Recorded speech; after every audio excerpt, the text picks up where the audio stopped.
വന്ന ഒരു കത്ത് ഞാൻ ഓർക്കുന്നു.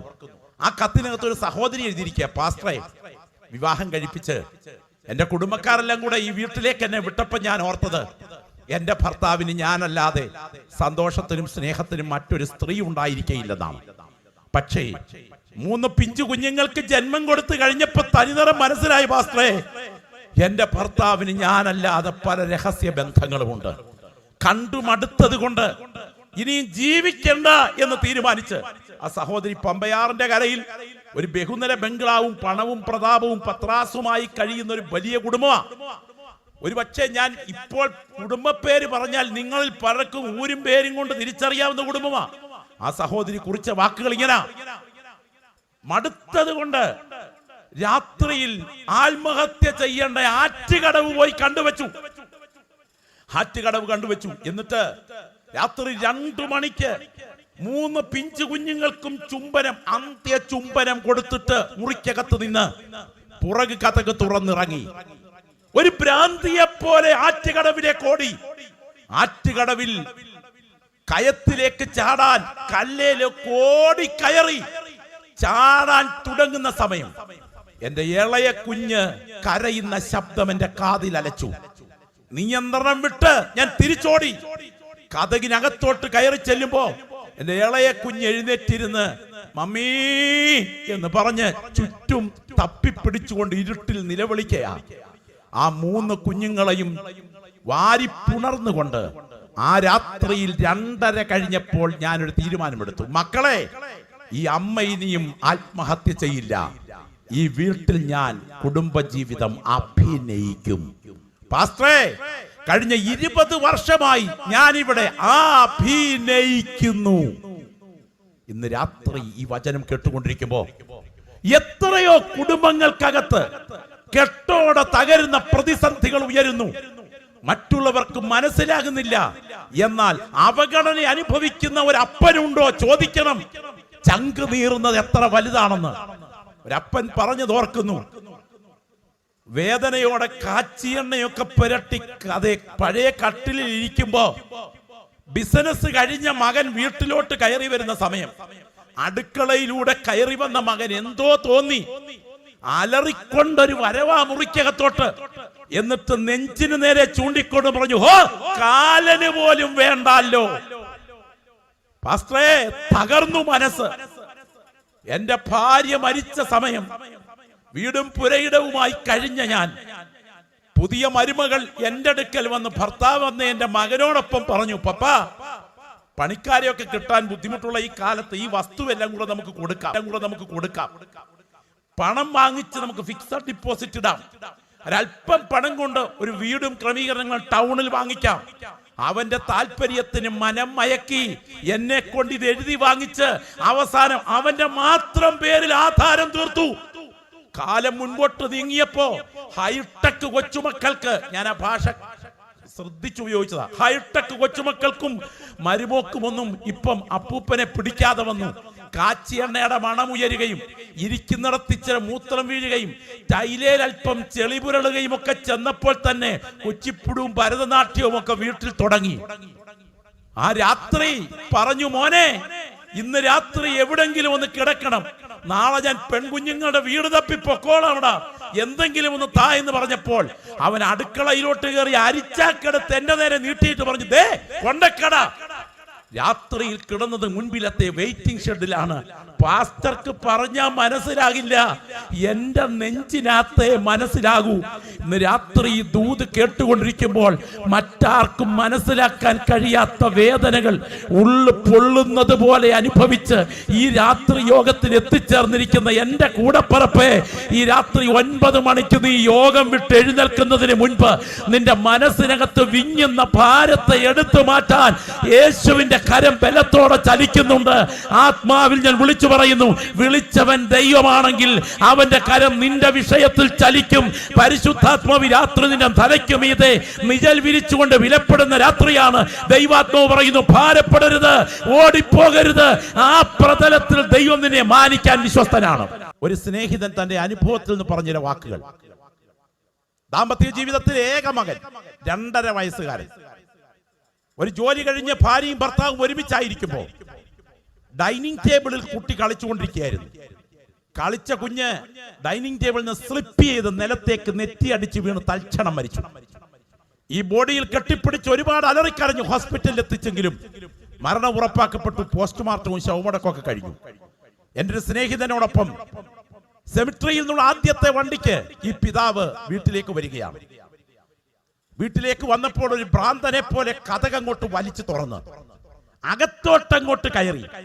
കവണ് വീഴുന്നതിന് മുമ്പ് ഒരലറിപ്പറച്ചിലുണ്ടായി. ആ അലറിപ്പറച്ചിൽ എൻ്റെ സ്നേഹിതൻ കേട്ട വാക്കിങ്ങനാ: അയ്യോ ദൈവമേ, നീ ഇത്ര ക്രൂരനാണോ?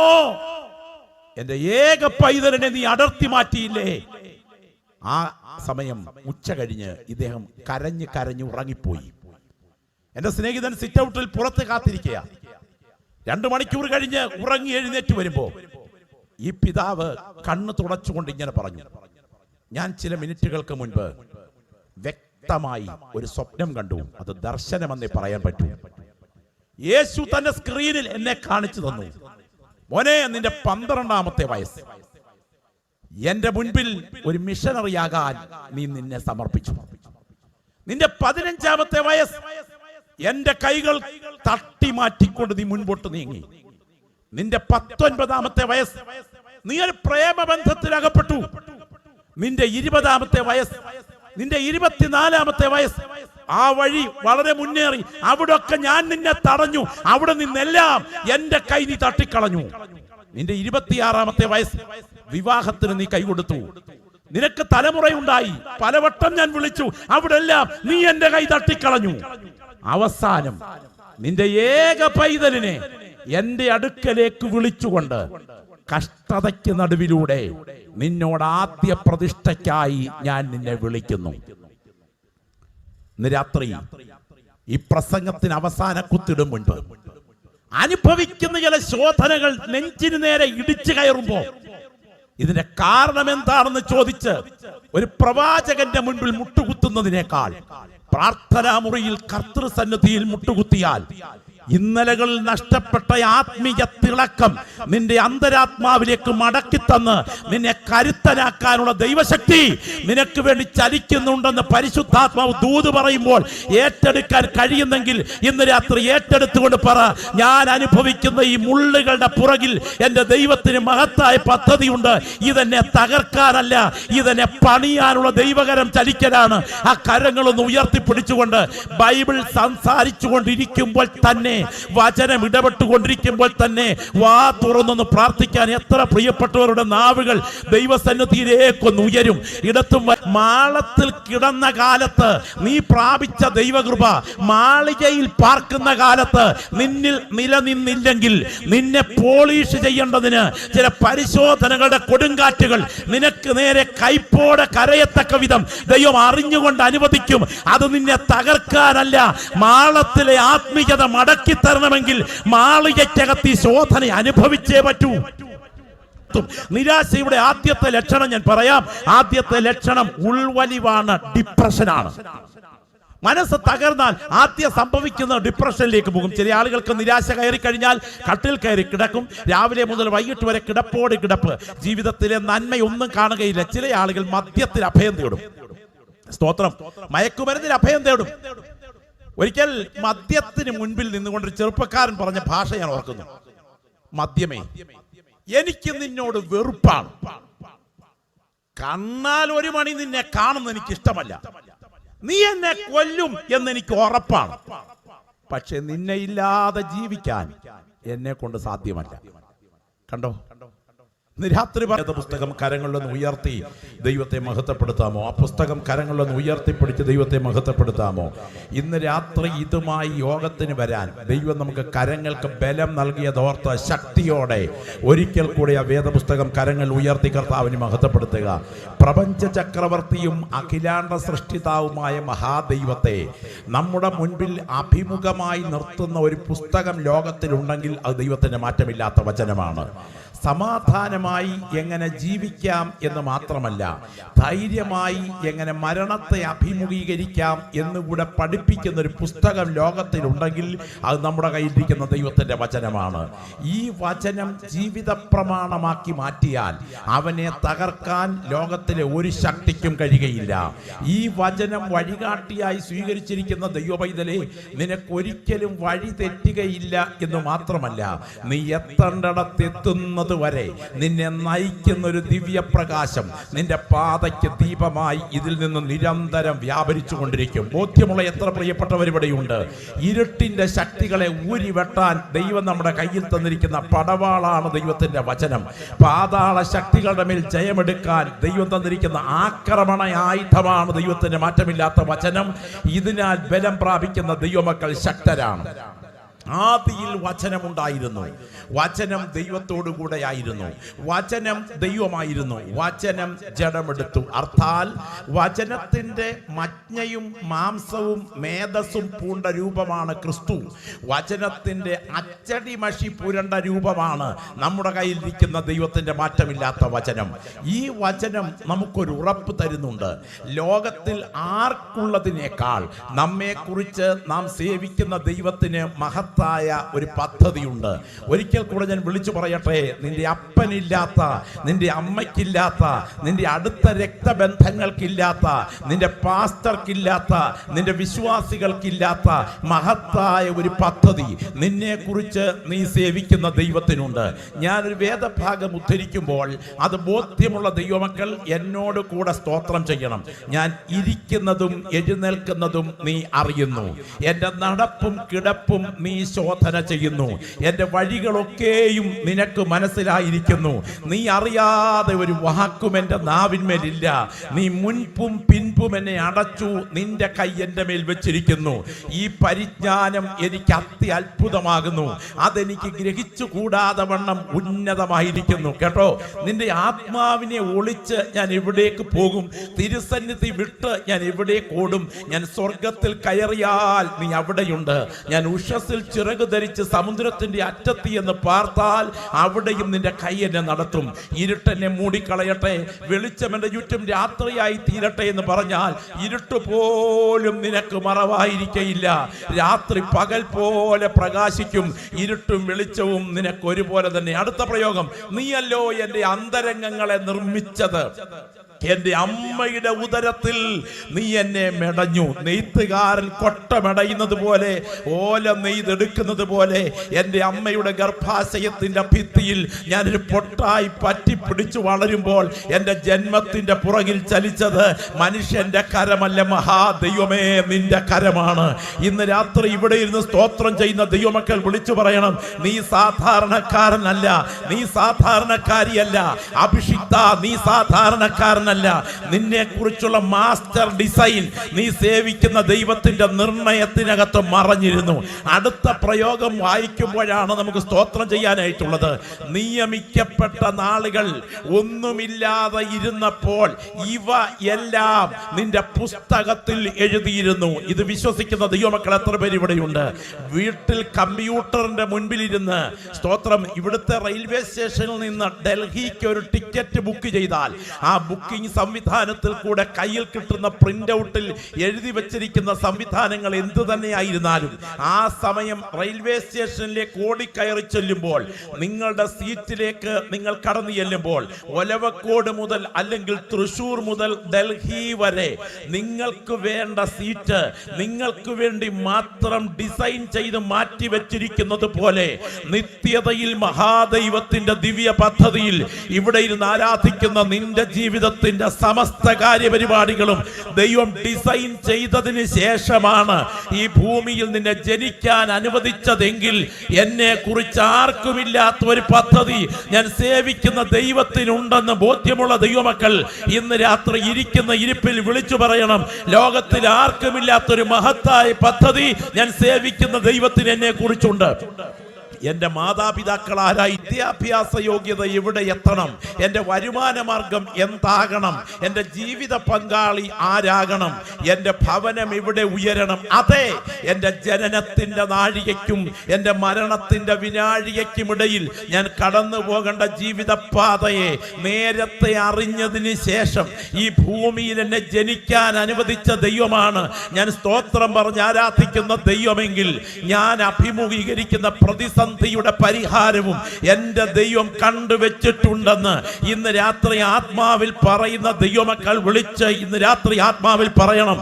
നിരാശ കൊണ്ട് മനസ്സിനെ തകർത്ത് ഹൃദയത്തെ ആഴത്തിൽ ക്ഷീണിപ്പിച്ച് കവിൾത്തടങ്ങളിൽ ഒഴുകുന്ന കണ്ണുനീർത്തുള്ളികൾ കന്തമില്ലെന്ന് പറയത്തക്ക വിധം, ഒരർത്ഥത്തിൽ മരണം പോലും കൊതിക്കത്തക്ക വിധം ഉള്ളിന്റെ ഉള്ളിൽ നിരാശയുടെ നീരാളിപ്പിടുത്തത്തിലേക്ക് ജീവിതത്തെ വലിച്ചിഴയ്ക്കാൻ ശ്രമിക്കുന്ന ചിന്തകളുടെ മോഹഭംഗങ്ങളുടെ മേൽ ഇന്ന് രാത്രി ജയമെടുത്തിട്ട് ആത്മാവിൽ പറയണം, ഞാനിപ്പോൾ നിൽക്കുന്ന പ്രതലത്തിൽ എനിക്ക് എന്തൊക്കെ പോരാട്ടങ്ങൾ അഭിമുഖീകരിക്കേണ്ടി വന്നാലും വിളിച്ച ദൈവം വിശ്വസ്തനാണ്.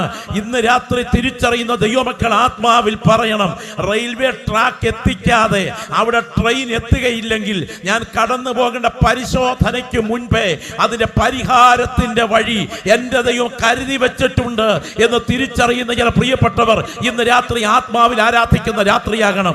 ഇസഹാക്കിന്റെ അന്ധതയുടെ പുറകിൽ ഒരു കരം ചലിച്ചെങ്കിൽ, എസ്തേറിന്റെ അനാഥത്വത്തിന്റെ പുറകിൽ ഒരു കരം ചലിച്ചെങ്കിൽ, രൂത്തിന്റെ കുടുംബ തകർച്ചയുടെ പുറകിൽ ഒരു കരം ചലിച്ചെങ്കിൽ, നവോമിയുടെ കയ്പിന്റെ പുറകിൽ ഒരു കരം ചലിച്ചെങ്കിൽ, ഇയ്യോബിന്റെ പരിശോധനയുടെ പുറകിൽ ഒരു കരം ചലിച്ചെങ്കിൽ, യേശുവിന്റെ കഷ്ടത്തിന്റെ പുറകിൽ ഒരു കരം ചലിച്ചെങ്കിൽ, ഈ ഭൂമിയിൽ ഞാൻ പിറന്നു വീഴുന്നതിന് മുൻപ് ഞാൻ കടന്നു പോകേണ്ട ജീവിത പാതകളെ നേരത്തെ പ്ലാൻ ചെയ്തതിന് ശേഷം എനിക്കിവിടെ ജനനം അനുവദിച്ച ദൈവമാണ് ഞാൻ സേവിക്കുന്ന ദൈവമെങ്കിൽ, ഞാൻ വെക്കുന്നതിന് മുൻപ് അതിനെ മധുരമാക്കാനുള്ള മരക്കൊമ്പ് കൂടെ കരുതി വെച്ച ദൈവമാണ് ഞാൻ സേവിക്കുന്ന ദൈവമെന്ന് അകത്ത് ബോധ്യമുള്ള ദൈവമക്കളോട് പരിശുദ്ധാത്മാവ് ഇന്ന് രാത്രി പറയാൻ ഒരു ദൂതനെ ഫലമേൽപ്പിച്ചിട്ടുണ്ട്.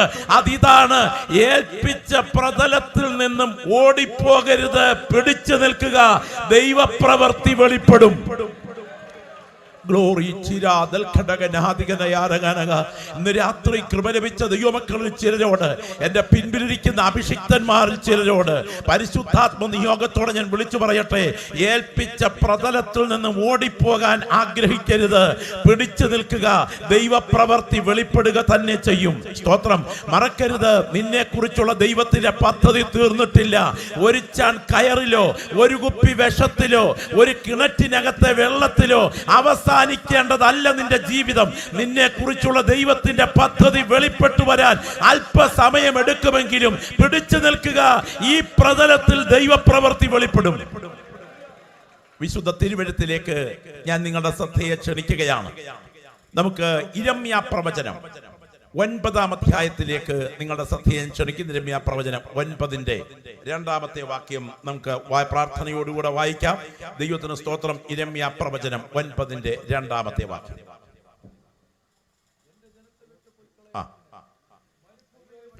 ഉച്ചഭാഷണിയുടെ സഹായത്തോടെ ഒന്ന് വായിക്കാമോ?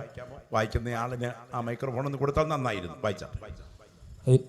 അയ്യോ, എന്റെ ജനത്തെ വിട്ടു പോയിക്കളയേണ്ടതിന്, അയ്യോ എന്റെ ജനത്തെ വിട്ടു പോയിക്കളയേണ്ടതിന്, മരുഭൂമിയിൽ വഴിയാത്രക്കുള്ള വഴിയാത്രക്കാർക്കുള്ള ഒരു സത്രം എനിക്ക് കിട്ടിയെങ്കിൽ കൊള്ളായിരുന്നു. ഒരു സത്രം എനിക്ക് കിട്ടിയെങ്കിൽ കൊള്ളായിരുന്നു. കരങ്ങളൊന്ന് ഉയർത്തി കർത്താവിന് സ്തോത്രം ചെയ്താട്ടെ. വളരെ ഏകാഗ്രതയോടെ, വളരെ പ്രാർത്ഥനയോടെ ഇന്ന് രാത്രിയിൽ നിങ്ങൾ ഈ സന്ദേശത്തിന് കാതോർക്കുക. ഞാനിവിടെ സംസാരിക്കുന്ന വിഷയം എന്താണെന്ന് പ്രിയപ്പെട്ടവരുടെ മനസ്സിൽ ആഴത്തിൽ പതിയണം എന്ന് ഞാൻ ആത്മാർത്ഥമായിട്ട് ആഗ്രഹിക്കുകയാണ്. ജനക്കൂട്ടത്തിന്റെ മനഃശാസ്ത്രം മനസ്സിലാക്കിക്കൊണ്ട് സദസ്സിനെ കുടുകുട ചിരിപ്പിക്കുന്ന ചെപ്പടി വിദ്യകളൊന്നും എന്റെ കൈകളിലില്ല. പ്രാർത്ഥനാമുറിയിൽ ദൈവം എന്നെ ഫലമേൽപ്പിച്ച ഒരാലോചന ഈ സ്റ്റേജിൽ പങ്കുവയ്ക്കുമ്പോൾ നിങ്ങൾ ചിരിച്ചെഴുന്നേൽക്കണം എന്നല്ല ഞാൻ കൊതിക്കുന്നത്, നിങ്ങൾ കരഞ്ഞെഴുന്നേൽക്കണം എന്ന് ഞാൻ കൊതിക്കുന്നു. ഇന്ന് രാത്രിയിൽ നിങ്ങൾ കിടക്കുന്ന കിടപ്പറ നിങ്ങളുടെ മരണയറയായി മാറിയാൽ നിത്യതയ്ക്കായി നിങ്ങൾ ഒരു പടി കൂടെ ഒരുങ്ങി ഈ യോഗം വിട്ടു പോകത്തക്ക വിധം ഇന്ന് രാത്രി യോഗത്തിൽ ദൈവാത്മാവ് നമ്മെ ഒരുക്കിയെടുക്കുവാനായിട്ട് ആഗ്രഹിക്കുകയാണ്. ക്ഷണികമാണ് നമ്മുടെ ആയുസ്. ഇത് അതിവേഗം അവസാനിക്കും. ജനനം എന്ന 3 അക്ഷരത്തിൽ തുടങ്ങി, ജീവിതം എന്ന 3 അക്ഷരത്തിൽ തുടർന്ന്, മരണം എന്ന 3 അക്ഷരം കഴിഞ്ഞ് നിത്യത എന്ന 3 അക്ഷരത്തിലേക്ക്, സ്വർഗം എന്ന 3 അക്ഷരത്തിലോ നരകം എന്ന 3 അക്ഷരത്തിലോ എത്തിച്ചേരേണ്ട യാത്രക്കാരാണ് എന്റെ മുൻപിൽ ഇരിക്കുന്ന പ്രിയപ്പെട്ടവരെല്ലാവരും. ആർക്കും ഈ പാരിടം ശാശ്വത നാടല്ല, പാർക്കുവാൻ പറ്റിയ വീടുമല്ല. ആ യാത്രയിൽ അല്പനിമിഷം ഈ ലോകമാം സത്രത്തിൽ എത്തിനാം എന്നു മാത്രം എന്ന കവിവചനം പോലെ ഈ ഭൂമിയിലെ യാത്രക്കിടയിൽ നാം അല്പ മിനിറ്റുകൾ ഇവിടെ തങ്ങുകയാണ്. ഓർക്കുക, കൊറോണ കാലം ഒരർത്ഥത്തിൽ തിരശീല വീണു വരുന്നു. അടുത്ത വേരിയന്റുകൾ എന്താണ് പ്രത്യക്ഷമാകാൻ തുടങ്ങുന്നത് എന്ന് നമുക്കറിയില്ല. എന്തായാലും ഒരു കൊടുങ്കാറ്റിന് മുൻപിലെ ശാന്തതയിലാണ് ഞാനും നിങ്ങളും നിൽക്കുന്നത്. ഇങ്ങനെ അധിക നാൾ കാര്യങ്ങൾ മുൻപോട്ട് പോകില്ല. ഒരു കറുത്ത കാലത്തിന്റെ കലാശം വരുന്ന കഠിന പീഡനങ്ങളുടെ ഘോഷയാത്ര വെളിപ്പാട് പുസ്തകത്തിനത് പോലെ അഴുകി മാറി ജഡം ക്രമാൽ എന്ന് മേരി ജോൺ തോട്ടം കുത്തിക്കുറിച്ചതുപോലെ പടുക്കൾ എന്ന് പേരെടുത്ത പൂർവിക പ്രമാണികൾ, ശക്തന്മാരായ പ്രബലന്മാർ പലരും കഴിഞ്ഞ കൊറോണയിൽ ഈ മണ്ണിനോട് വിട പറഞ്ഞു. പക്ഷേ ഈ മണ്ണിലേക്ക് അനേകരുടെ ജീവൻ അവസാനിച്ചപ്പോൾ മരണം കണ്ടു മരവിച്ച നമ്മുടെ കണ്ണുകൾക്ക് മുൻപിൽ അതിനെ അഭിമുഖീകരിച്ചുകൊണ്ട് ഈ കൺവെൻഷനിൽ ദൈവത്തിന്റെ വചനം കേൾക്കാൻ ഒരു ഇടവേളയ്ക്ക് ശേഷം ദൈവം നമ്മെ കൊണ്ടുവന്നിരിക്കുന്നത് അവന്റെ കൃപയാണ്. ഞാൻ ഉപയോഗിച്ച സാനിറ്റൈസറിന്റെ കഴിവല്ല, എന്റെ രക്തത്തിലെ പ്രതിരോധ ശേഷിയുടെ ശക്തിയല്ല, ഞാൻ കഴിച്ച മരുന്നിന്റെ വലിപ്പമല്ല, എന്നെ ചികിത്സിച്ച ഡോക്ടറിന്റെ കഴിവല്ല, എന്റെ ആയുസിന്റെ ദിനങ്ങൾ തീരാൻ ദൈവം അനുവദിക്കാഞ്ഞതുകൊണ്ട് ഒരിക്കൽ കൂടെ ഞാൻ ജീവന്റെ വചനത്തിന്റെ മുൻപിൽ ഇരിക്കാൻ ദൈവം ഭാഗ്യം നൽകിയതാണ് എന്ന് തിരിച്ചറിയുന്ന ദൈവമക്കൾ തങ്ങളുടെ കണ്ണുകൾ തുറന്ന് തിരുവെഴുത്തിലേക്ക് ശ്രദ്ധിക്കണം. അസാധാരണമായ മാനസിക പ്രതിസന്ധികൾ ജീവിതത്തിൽ അഭിമുഖീകരിക്കപ്പെടാം. നിങ്ങൾ ഓർക്കുക, മനസ്സ് തളരുന്ന ഒരു കാലഘട്ടം, മറ്റാരോടും തുറന്നു പറയാൻ കഴിയാതെ ഉള്ളിന്റെ ഉള്ളിൽ പൊള്ളലോടെ വാക്കുകളെക്കാൾ നെടുവീർപ്പുകൾക്ക് പ്രസക്തിയുള്ള ഒരു സന്ദർഭം, മനസ്സ് പെട്ടെന്ന് തളർന്നു പോകുന്ന ഒരു അന്തരീക്ഷം. എനിക്കൊരു സ്നേഹിതനെ അറിയും, അദ്ദേഹത്തിന്റെ ജീവിതാനുഭവം. രാവിലെ സമയം ഭാര്യ അടുക്കളയിൽ സ്കൂൾ ബസ് വരുന്നതിന് മുൻപ് കുഞ്ഞുങ്ങളെ ഒരുക്കി വിടാൻ പരിശ്രമം നടത്തിക്കൊണ്ടിരിക്കുകയാണ്. ഈ പ്രത്യേക സമയം ഓഫീസിൽ പോകുന്നതിന് മുൻപ് താൻ ഷേവ് ചെയ്തുകൊണ്ടിരിക്കുന്നു. അറിയാതെ ഷേവ് ചെയ്തപ്പോ കാരയിലേക്ക് ബ്ലേഡ് ഉടക്കി, അല്പം ചോര വന്നു. ഓടിച്ചെന്ന് അധ്വാനിച്ചു കൊണ്ടിരിക്കുന്ന ഭാര്യയുടെ അടുക്കൽ "ഡീ ചോര" എന്ന് പറഞ്ഞു. അപ്പോഴേക്കും അസ്വസ്ഥത നിറഞ്ഞ അന്തരീക്ഷത്തിൽ ഏണിന് കൈയൊക്കെ താങ്ങി ഒരുക്കങ്ങൾ കുഞ്ഞുങ്ങളെ സ്കൂളിൽ വിടാൻ പൊതിയൊക്കെ തയ്യാറാക്കിക്കൊണ്ടിരിക്കുന്ന സഹോദരി പറഞ്ഞു, "യോ മനുഷ്യ, ഈ കുഞ്ഞുങ്ങളെ ഒന്ന് കയറ്റി വിട്ടോട്ടെ" എന്ന് പറഞ്ഞു പ്രതികരിച്ചു. എന്ന് പറഞ്ഞാൽ ഓമനിപ്പിക്കുന്ന രീതിയിൽ ആശ്വസിപ്പിക്കുന്ന പ്രതികരണം ഉണ്ടായില്ല. കുഞ്ഞുങ്ങൾക്ക് ബസ് വന്നു, അവരെ കയറ്റി സ്കൂളിൽ വിട്ടു. അതിനുശേഷം "അച്ചായ അച്ചായ" എന്ന് പറഞ്ഞ് മുറകിലേക്ക് ചെല്ലുമ്പോ കഥകത്തുനിന്ന് കുറ്റിയിട്ടിരിക്കുന്നു. എന്തോ സ്പെല്ലിംഗ് മിസ്റ്റേക്ക് തോന്നി ഈ സഹോദരി വീടിന്റെ പിൻപിലേക്ക് ഇറങ്ങി ജനാലയിലൂടെ അകത്തേക്ക് നോക്കിയപ്പോൾ ഞെട്ടി. ഫാനിൽ കെട്ടി ഞാന്ന് കിടക്കുന്നു. ആത്മഹത്യ ചെയ്തു. ഭാര്യ വാക്കുകൊണ്ട് ഒന്ന് താങ്ങാതിരുന്നപ്പോഴേക്കും മനസ്സ് തളർന്നുപോയി. എന്നാൽ മറ്റൊരാളിനെ അറിയും, വിവാഹം കഴിച്ചിട്ട് 1 വർഷം പൂർത്തിയാകുന്നതേ ഉള്ളൂ. ഉപ്പൂറ്റിക്ക് അസഹനീയമായ വേദന. ടെസ്റ്റ് ചെയ്ത റിസൾട്ട് വന്നു, ബോൺ ക്യാൻസർ. ആ ഭാഗം കാൽപ്പത്തിക്ക് മുകളിൽ വെച്ച് മുറിച്ചു കളഞ്ഞു. അധികം താമസിക്കാതെ മറ്റേ കാലിന്റെ കാൽപ്പത്തിയുടെ ഭാഗത്തും ഇതേ അസ്വസ്ഥതയുണ്ടായി. അവിടവും മുറിച്ചു കളഞ്ഞു. വികലാംഗനായി മാറി. ഭാര്യ വിവാഹം കഴിച്ചിട്ട് 1 വർഷമായ ഭാര്യ ഇട്ടിട്ട് പോയി. കുടുംബാംഗങ്ങൾ വന്ന് അവളെ വിളിച്ചുകൊണ്ടുപോയി. അടുത്ത ക്യാൻസർ പ്രത്യക്ഷപ്പെടുമെന്ന ഭീതിയോടെ വിധവയായ തന്റെ അമ്മ ഒറ്റയ്ക്ക് ഈ മകനെ ശുശ്രൂഷിക്കുകയും കരുതുകയും ഹോസ്പിറ്റലിൽ നിൽക്കുകയും ചെയ്തു. കാലം മുൻപോട്ട് നീങ്ങി. താൻ കമ്പ്യൂട്ടർ വിദ്യാഭ്യാസത്തിലോട്ട് കയറി. റിസൾട്ട് വന്നു. വിജയ നിലവാരം എത്തിയപ്പോൾ തൊട്ടടുത്ത് റെയിൽവേ സ്റ്റേഷനിൽ ബുക്കിംഗ് ഓഫീസറായി ജോലി കിട്ടി. ഗവൺമെന്റ് നൽകിയ ഒരു പ്രത്യേക ഇലക്ട്രിക് വാഹനത്തിൽ താൻ പോയി ജോലി ചെയ്ത് തുടങ്ങി. കാലം അല്പം കൂടെ മുൻപോട്ട് പോയി. പോയ ഭാര്യ തിരിച്ചു വന്നു. 3 മക്കളുമായി ഇപ്പോൾ സമാധാനമായി താമസിക്കുന്നു. എന്താ ഞാൻ പറഞ്ഞേ? ബ്ലേഡ് കയറി കാരയിലൊന്ന് ഉടക്കി ഇച്ചിരി ചോര വന്നപ്പോ ലാളിപ്പിക്കുന്ന രീതിയിൽ സംസാരിക്കാഞ്ഞത് കൊണ്ട് ഒരാൾ ആത്മഹത്യ ചെയ്തു. മറ്റൊരാൾ ക്യാൻസർ രോഗം വന്ന് ഭാര്യ ഇട്ടിട്ട് പോയി. അവഗണനയുടെ കയ്പ് നീർ മട്ടോളം കുടിച്ചിട്ടും ഇന്നും പിടിച്ചു നിൽക്കുന്നു. ഇന്ന് രാത്രി പറയാം, സഹിക്കാൻ കഴിയാത്ത ചില പ്രതിസന്ധികൾ ജീവിതത്തിൽ ഉണ്ടാകുമ്പോൾ വിളിച്ച ദൈവം വിശ്വസ്തരാണെന്ന ബോധ്യം അകത്തു ഭരിച്ചാൽ നാളെ നടത്താൻ ശക്തനാണെന്ന് മാത്രമല്ല, നിന്നെ കുറിച്ചുള്ള ദൈവത്തിന്റെ പദ്ധതി നിവർത്തിക്കുന്നത് വരെ ആ ജീവന്റെ കരം നിന്റെ പുറകിൽ ഉയർന്നു നിൽക്കും. ആയതുകൊണ്ട് പരിശുദ്ധാത്മാവ് ഇന്ന് രാത്രി പറയുന്ന ദൂതിതാണ്, അനുഭവിക്കുന്ന പ്രതികൂലങ്ങൾക്ക് നടുവിൽ നിരാശയിൽ തളരരുത്. പ്രതിസന്ധികൾക്ക് നടുവിൽ വാഗ്ദത്തത്തിൽ പിടിച്ചു നിൽക്കുക. നിവർത്തി കൺമുൻപിൽ വെളിപ്പെടുക തന്നെ ചെയ്യും. പ്രിയപ്പെട്ടവരെ, വിശുദ്ധ വേദപുസ്തകത്തിലെ കരുത്തനായ കർത്തൃദാസനായിരുന്നു യെശയ്യാ പ്രവാചകൻ. ഉസിയാവ്, യോഥാം, ആഹാസ്, ഹിസ്കിയാവ് എന്നീ ഭരണകർത്താക്കന്മാരുടെ കാലഘട്ടത്തിൽ നീണ്ട പ്രവാചകനായി ശുശ്രൂഷിച്ച കർത്തൃദാസൻ അന്നത്തെ ഭരണാധികാരിക്ക് തന്റെ ശുശ്രൂഷ ഒരു ഭീഷണിയായി മാറിയപ്പോൾ അദ്ദേഹത്തെ കൊല്ലാൻ ആ ഭരണാധികാരി തീരുമാനിച്ചു. എന്തിന്? തന്റെ കിങ്കരന്മാർ ഈ ദൈവഭൃത്യനെ യെശയ്യാവിനെ വനാന്തരത്തിലൂടെ ഓടിച്ചു എന്നാണ് ചരിത്രം. പ്രാണഭയം നിമിത്തം ഇയാൾ കിതച്ചുകൊണ്ട് ഈ ദൈവദാസൻ ഓടി ഓടി ഓടി അവസാനം ഭീകരമായ പീഡയെ പേടിച്ച് മുൻപിൽ വീണ് കിടന്ന ഒരു മരത്തിന്റെ ദ്വാരമുള്ള അള്ളയിലേക്ക് വലിഞ്ഞു കയറി യെശയ്യാ പ്രവാചകൻ. വലിഞ്ഞു കയറിയപ്പോഴേക്കും ഇദ്ദേഹം കയറിപ്പറ്റിയ തടിക്കഷണത്തെ വണ്ടിക്കയർ കൊണ്ട് കെട്ടി ഒരു കാമരത്തിലോട്ട് കയറ്റി വെച്ച് ആളുകളെ സാക്ഷിയാക്കി ഈ കാമരത്തിൽ കയറ്റി വെച്ചിരിക്കുന്ന തടി കുറുകെ ഈർച്ചവാള് കൊണ്ട് മുറിച്ചു മാറ്റിക്കൊണ്ട് യെശയ്യാവിനെ ഏറ്റവും വേദനാജനകമായ സ്ഥിതിയിൽ കൊന്നു എന്നാണ് ചരിത്രം. എബ്രായ ലേഖനം 11-ാം അധ്യായത്തിൽ വിശ്വാസവീരന്മാരുടെ ചരിത്രത്തിൽ ഈർച്ചവാളാൽ അറുക്കപ്പെട്ടു എന്ന് വിശേഷിപ്പിച്ചിരിക്കുന്നത് യെശയ്യാവിനെ കുറിച്ചാണ് എന്നതാണ് വേദചിന്തകന്മാരുടെ അഭിപ്രായം. എന്തിന്? ഇങ്ങനെ ദുര്യോഗത്തിന്റെ പശ്ചാത്തലം. ഒരു കർത്തൃദാസൻ കൊല്ലപ്പെട്ടു കഴിഞ്ഞു. ഇതോടെ ദൈവത്തിന്റെ പദ്ധതി തീർന്നു എന്നാണ് ആളുകൾ വിചാരിച്ചത്. എന്നാൽ ദൈവ പദ്ധതിയെ തകർക്കാൻ കൊലയ്ക്ക് സാധ്യമല്ല. എന്തൊക്കെ ഗൂഢാലോചനകൾ ആത്മീയ ശുശ്രൂഷയ്ക്ക് നേതൃത്വം നൽകുന്ന അഭിഷിക്തന്മാർക്കെതിരെ കരുതിക്കൂട്ടി കരുനീക്കിയാലും എന്റെ ദൈവത്തിന്റെ കാര്യപരിപാടി കഴിയാത്തടത്തോളം കാലം ഒരു യെശയ്യാവ് കൊല്ലപ്പെടുന്ന ഇടത്ത് അനാഥോത്ത് എന്ന കൊച്ചു ഗ്രാമത്തിൽ അഭിഷേകത്തിന്റെ തൈലം വീണ ഒരു കർത്തൃദാസനെ അടുത്ത ജനറേഷന്റെ ശുശ്രൂഷയ്ക്ക് വേണ്ടി എഴുന്നേൽപ്പിക്കാൻ എന്റെ ദൈവത്തിന് കഴിയും. മറക്കരുത്, അടിസ്ഥാനമിട്ടവൻ ദൈവമാണെങ്കിൽ പണി പൂർത്തിയാക്കാതെ പിൻവലിക്കാത്ത ഒരു കരം ഇതിന്റെ പുറകിലുണ്ട്. ഇത് വിശ്വസിക്കുന്ന ദൈവമക്കൾ വിളിച്ചു പറയണം, ദൗത്യമേൽപ്പിച്ചവൻ ദൈവമാണെങ്കിൽ അതിന്റെ പദ്ധതിയും ദൈവത്തിന്റെ കൈകളിലുണ്ട്.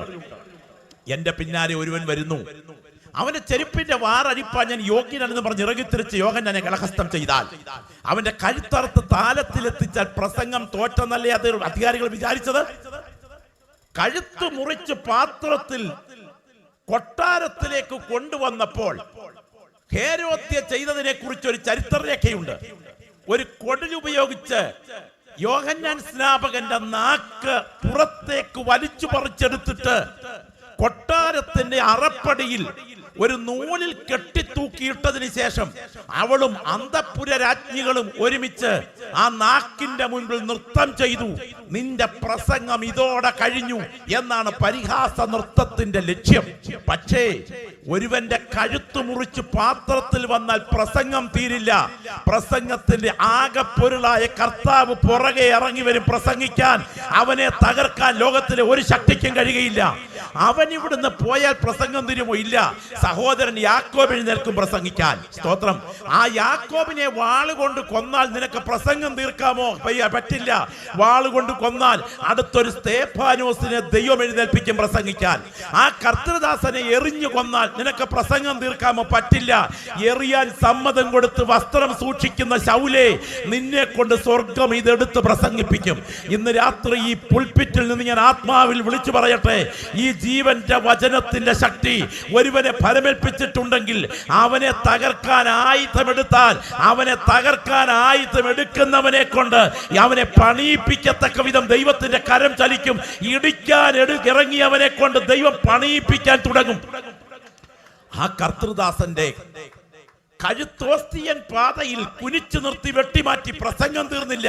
അതിന്റെ പുറകെ ഒരു തിമത്തിയോസിനെ ദൈവം എഴുന്നേൽപ്പിച്ചു പ്രസംഗിക്കാൻ.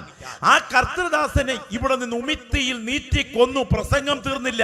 സിംഗ്ലി, മാർട്ടിൻ ലൂഥർ, കാൽവിൻ, ആയിരങ്ങളെ ദൈവം എഴുന്നേൽപ്പിച്ചു പ്രസംഗിക്കാൻ. അവരെല്ലാവരും മരിച്ചു, മൺമറഞ്ഞു. പ്രസംഗം തീർന്നില്ല. KV സൈമണെ പോലെ, KE എബ്രഹാമിനെ പോലെ അനേക കർത്തൃദാസന്മാരെ, പിഞ്ചു കുഞ്ഞുങ്ങളിൽ ചിലരെ നാളെ ഈ വചനവുമായി ഈ വേദിയിൽ നിർത്താൻ ശക്തനായ ഒരുവന്റെ കരം ചരിത്രത്തിൽ ചലിക്കുന്നുണ്ട് എന്ന് തിരിച്ചറിയുന്ന ദൈവമക്കൾ വിളിച്ചു പറയണം, അടിസ്ഥാനമിട്ടവൻ മനുഷ്യനല്ല, അവൻ ദൈവമാകയാൽ എന്തൊക്കെ പ്രതികൂലങ്ങൾ വന്നാലും ദൈവസഭയെയും ആത്മീയ ശുശ്രൂഷകളെയും നിലനിർത്താൻ ദൈവകരം ചരിത്രത്തിന്റെ പുറകിൽ ചലിക്കുന്നുണ്ട്. ദൈവത്തിന് സ്തോത്രം. പീഡകർ ദയനീയമായ അന്തം അനുഭവിക്കും, പീഡിതർ ദൈവത്താൽ ഉപയോഗിക്കപ്പെടും. പ്രിയപ്പെട്ടവരെ, ഈ അനുഗ്രഹീതനായ കർത്തൃദാസൻ ഇരമ്യാ പ്രവാചകൻ അക്ഷരാർത്ഥത്തിൽ ഒരു ദേശസ്നേഹിയായിരുന്നു. അദ്ദേഹത്തിന്റെ കവിൾത്തടങ്ങൾ ഒഴുകുമ്പോ ഹൃദയത്തിന്റെ ഉള്ളിൽ നിന്നുള്ള അദ്ദേഹത്തിന്റെ വാക്കുകൾ, കൊയ്ത്തും കഴിഞ്ഞു, ഫലശേഖരവും കഴിഞ്ഞു, നാമോ രക്ഷിക്കപ്പെട്ടില്ല എന്ന് വരരുത്.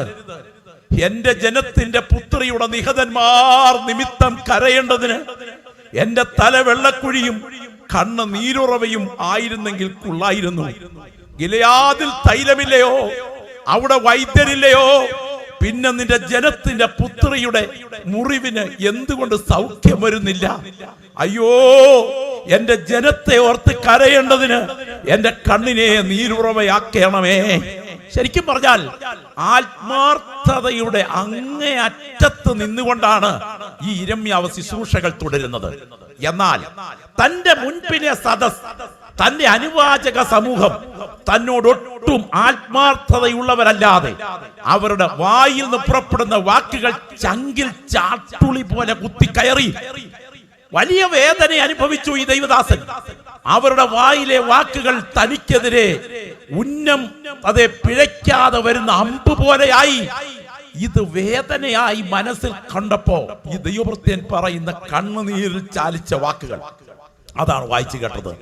അയ്യോ, എന്റെ ജനത്തെ വിട്ടു പോയി കളയേണ്ടതിന് മരുഭൂമിയിൽ വഴിയാത്രക്കാർക്കുള്ള ഒരു സത്രം എനിക്ക് ലഭിച്ചിരുന്നെങ്കിൽ കൊള്ളായിരുന്നു.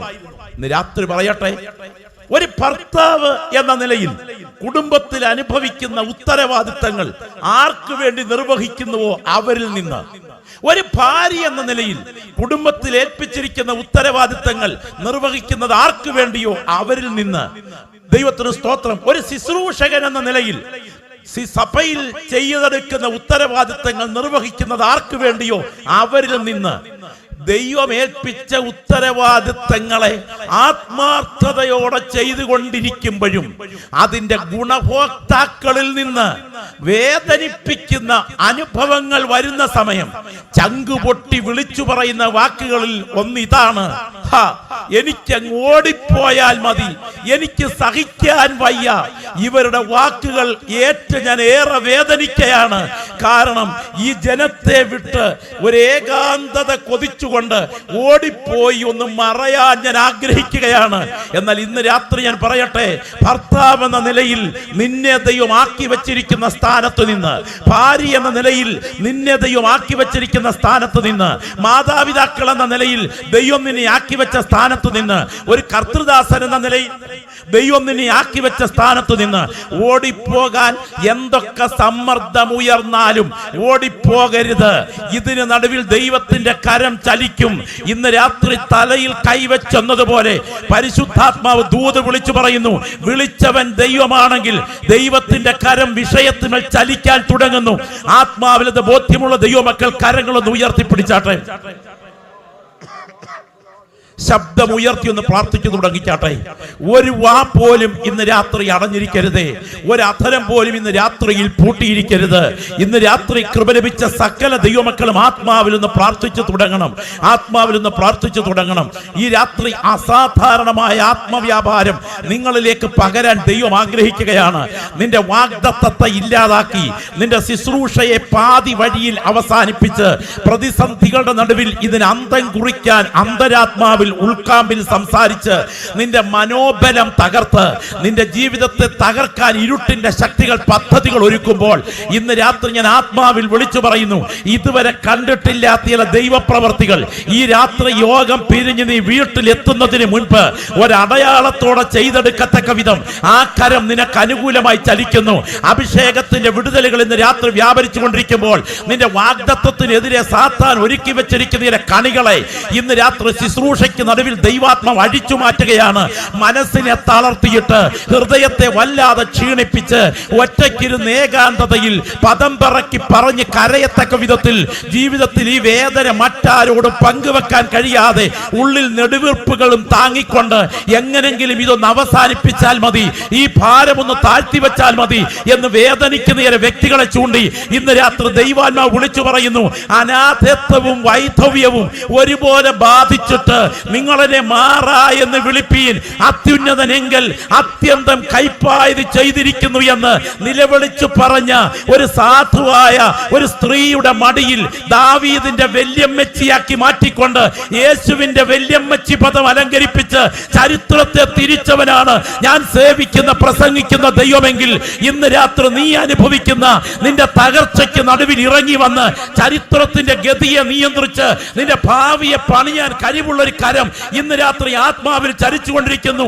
ഗസയ്ക്കുള്ള നിർജ്ജന പ്രദേശത്തേക്ക് ഫിലിപ്പോസിനെ കൊണ്ടു നിർത്തിയിട്ട് തേരിനോട് ചേർന്ന് നടങ്ങത്തക്ക വിധം ആത്മാവ് ഇടപെട്ടതുപോലെ ഇതുവരെ കണ്ടിട്ടില്ലാത്ത ചില വ്യക്തികളോട് നിന്റെ അസോസിയേഷൻ സ്ഥാപിച്ചെടുക്കത്തക്ക വിധം എന്റെ ദൈവം നിന്റെ റൂട്ട് മാറ്റിവിടാൻ തുടങ്ങുന്നു.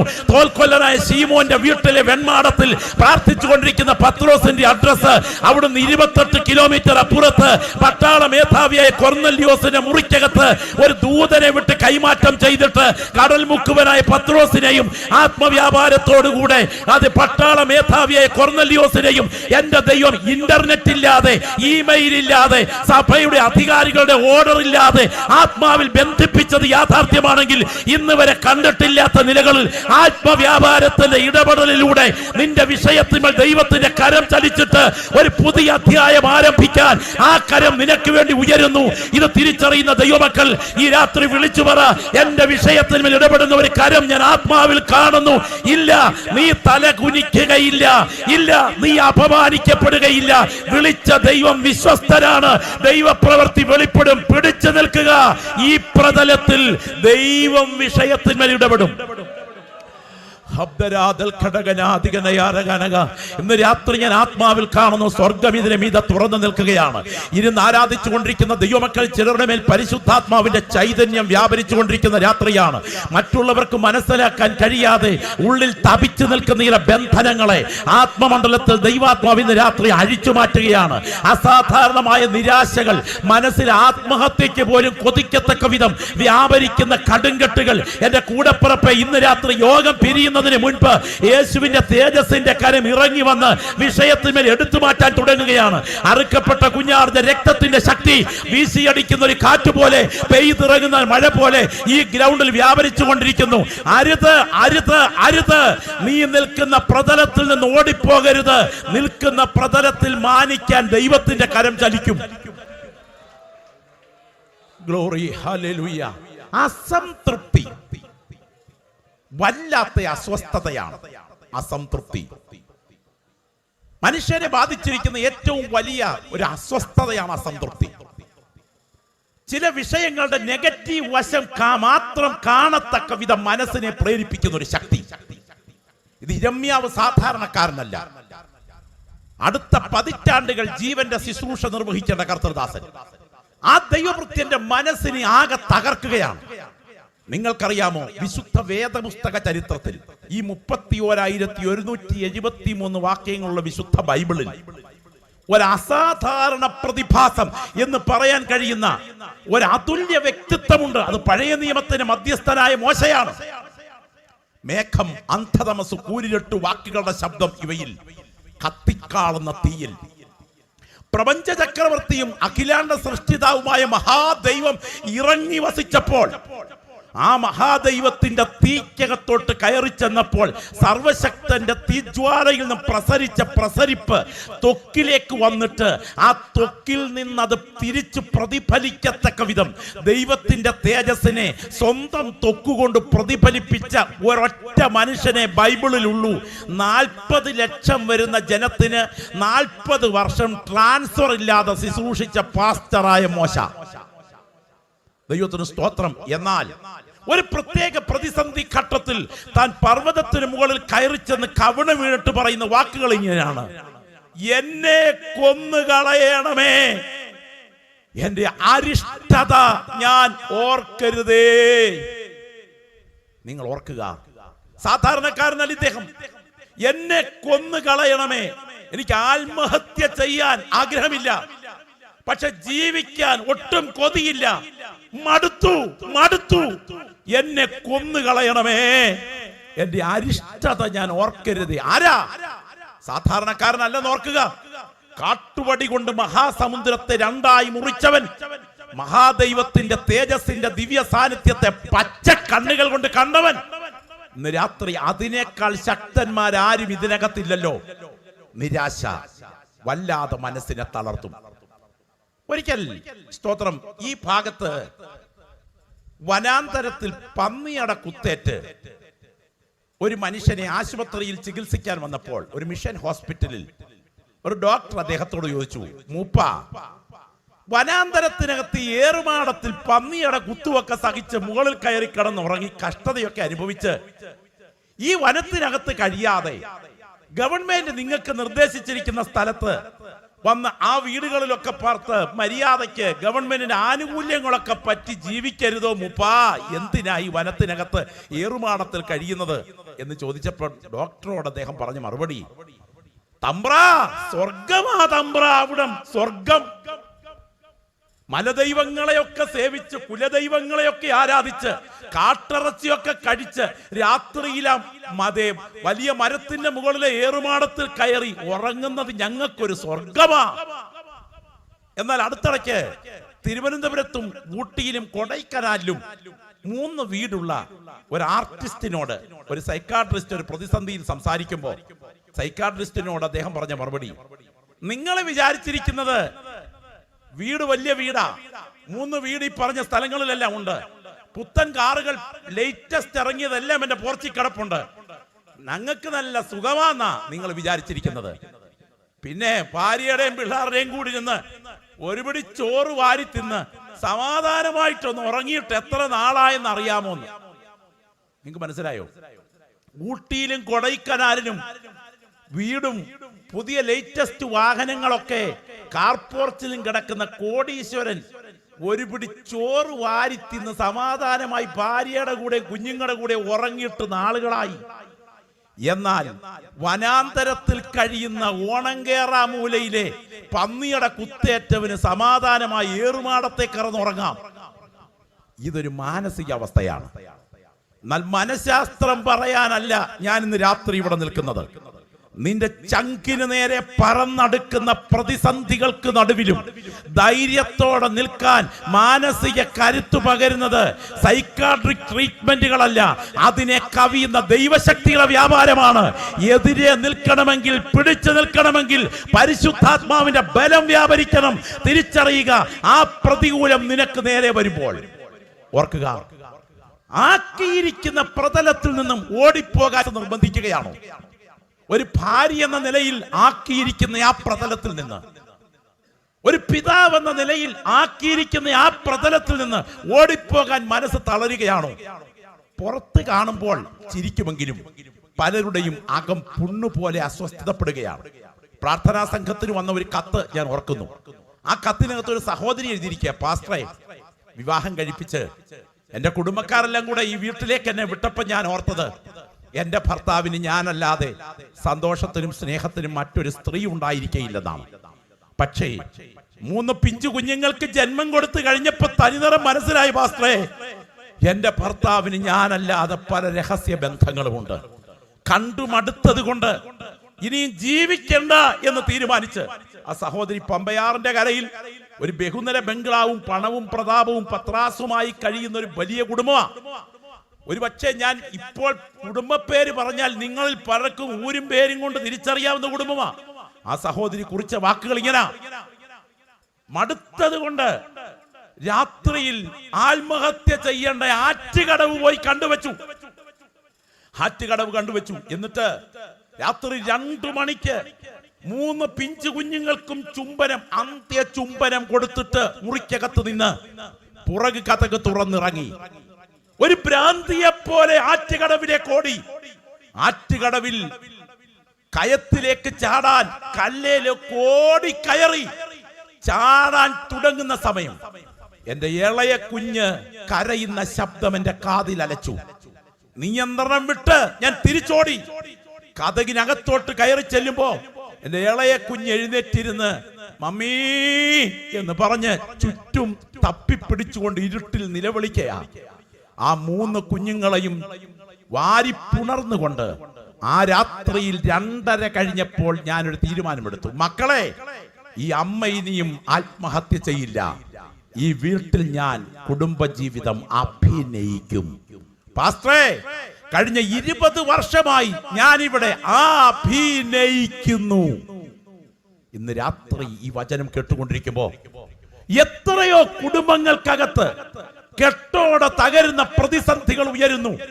മറ്റുള്ളവർക്ക് മനസ്സിലാകുന്നില്ല. എന്നാൽ അവഗണന അനുഭവിക്കുന്ന ഒരു അപ്പനുണ്ടോ? ചോദിക്കണം.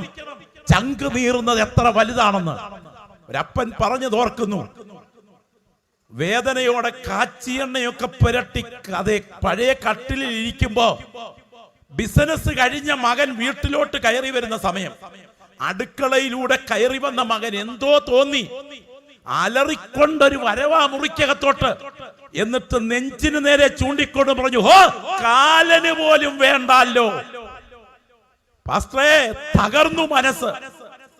എന്റെ ഭാര്യ മരിച്ച സമയം വീടും പുരയിടവുമായി കഴിഞ്ഞ ഞാൻ, പുതിയ മരുമകൾ എന്റെ അടുക്കൽ വന്ന് ഭർത്താവ് വന്ന് എന്റെ മകനോടൊപ്പം പറഞ്ഞു, പപ്പ, പണിക്കാരെയൊക്കെ കിട്ടാൻ ബുദ്ധിമുട്ടുള്ള ഈ കാലത്ത് ഈ വസ്തുവെല്ലാം കൂടെ നമുക്ക് കൊടുക്കാം.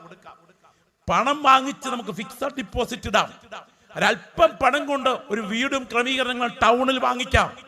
അവന്റെ താല്പര്യത്തിന് മനം മയക്കി എന്നെ കൊണ്ട് ഇത് എഴുതി വാങ്ങിച്ച് അവസാനം അവന്റെ മാത്രം പേരിൽ ആധാരം തീർത്തു. കാലം മുൻപോട്ട് നീങ്ങിയപ്പോ ഹൈടെക് കൊച്ചുമക്കൾക്ക്, ഞാൻ ആ ഭാഷ ശ്രദ്ധിച്ചു ഉപയോഗിച്ചതാ, ഹൈടെക് കൊച്ചുമക്കൾക്കും മരുമോക്കുമൊന്നും ഇപ്പം അപ്പൂപ്പനെ പിടിക്കാതെ വന്നു.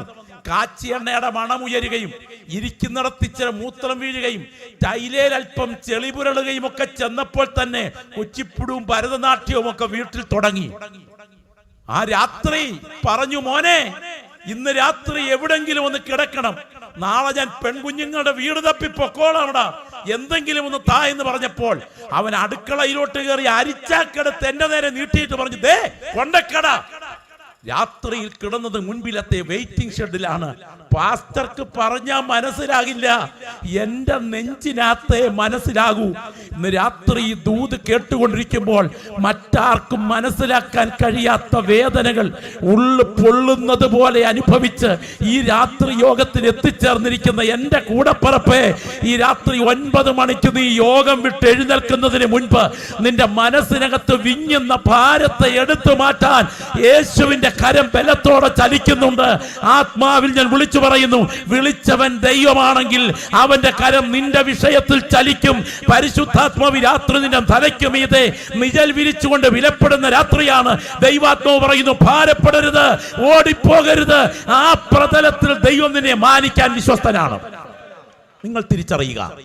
വേദപുസ്തകത്തിലേക്ക് നമുക്ക് പെട്ടെന്നൊന്ന് നോക്കാം. ഇതേ അനുഭവത്തിലൂടെ കടന്നുപോയ ഭക്തന്മാരുണ്ടോ?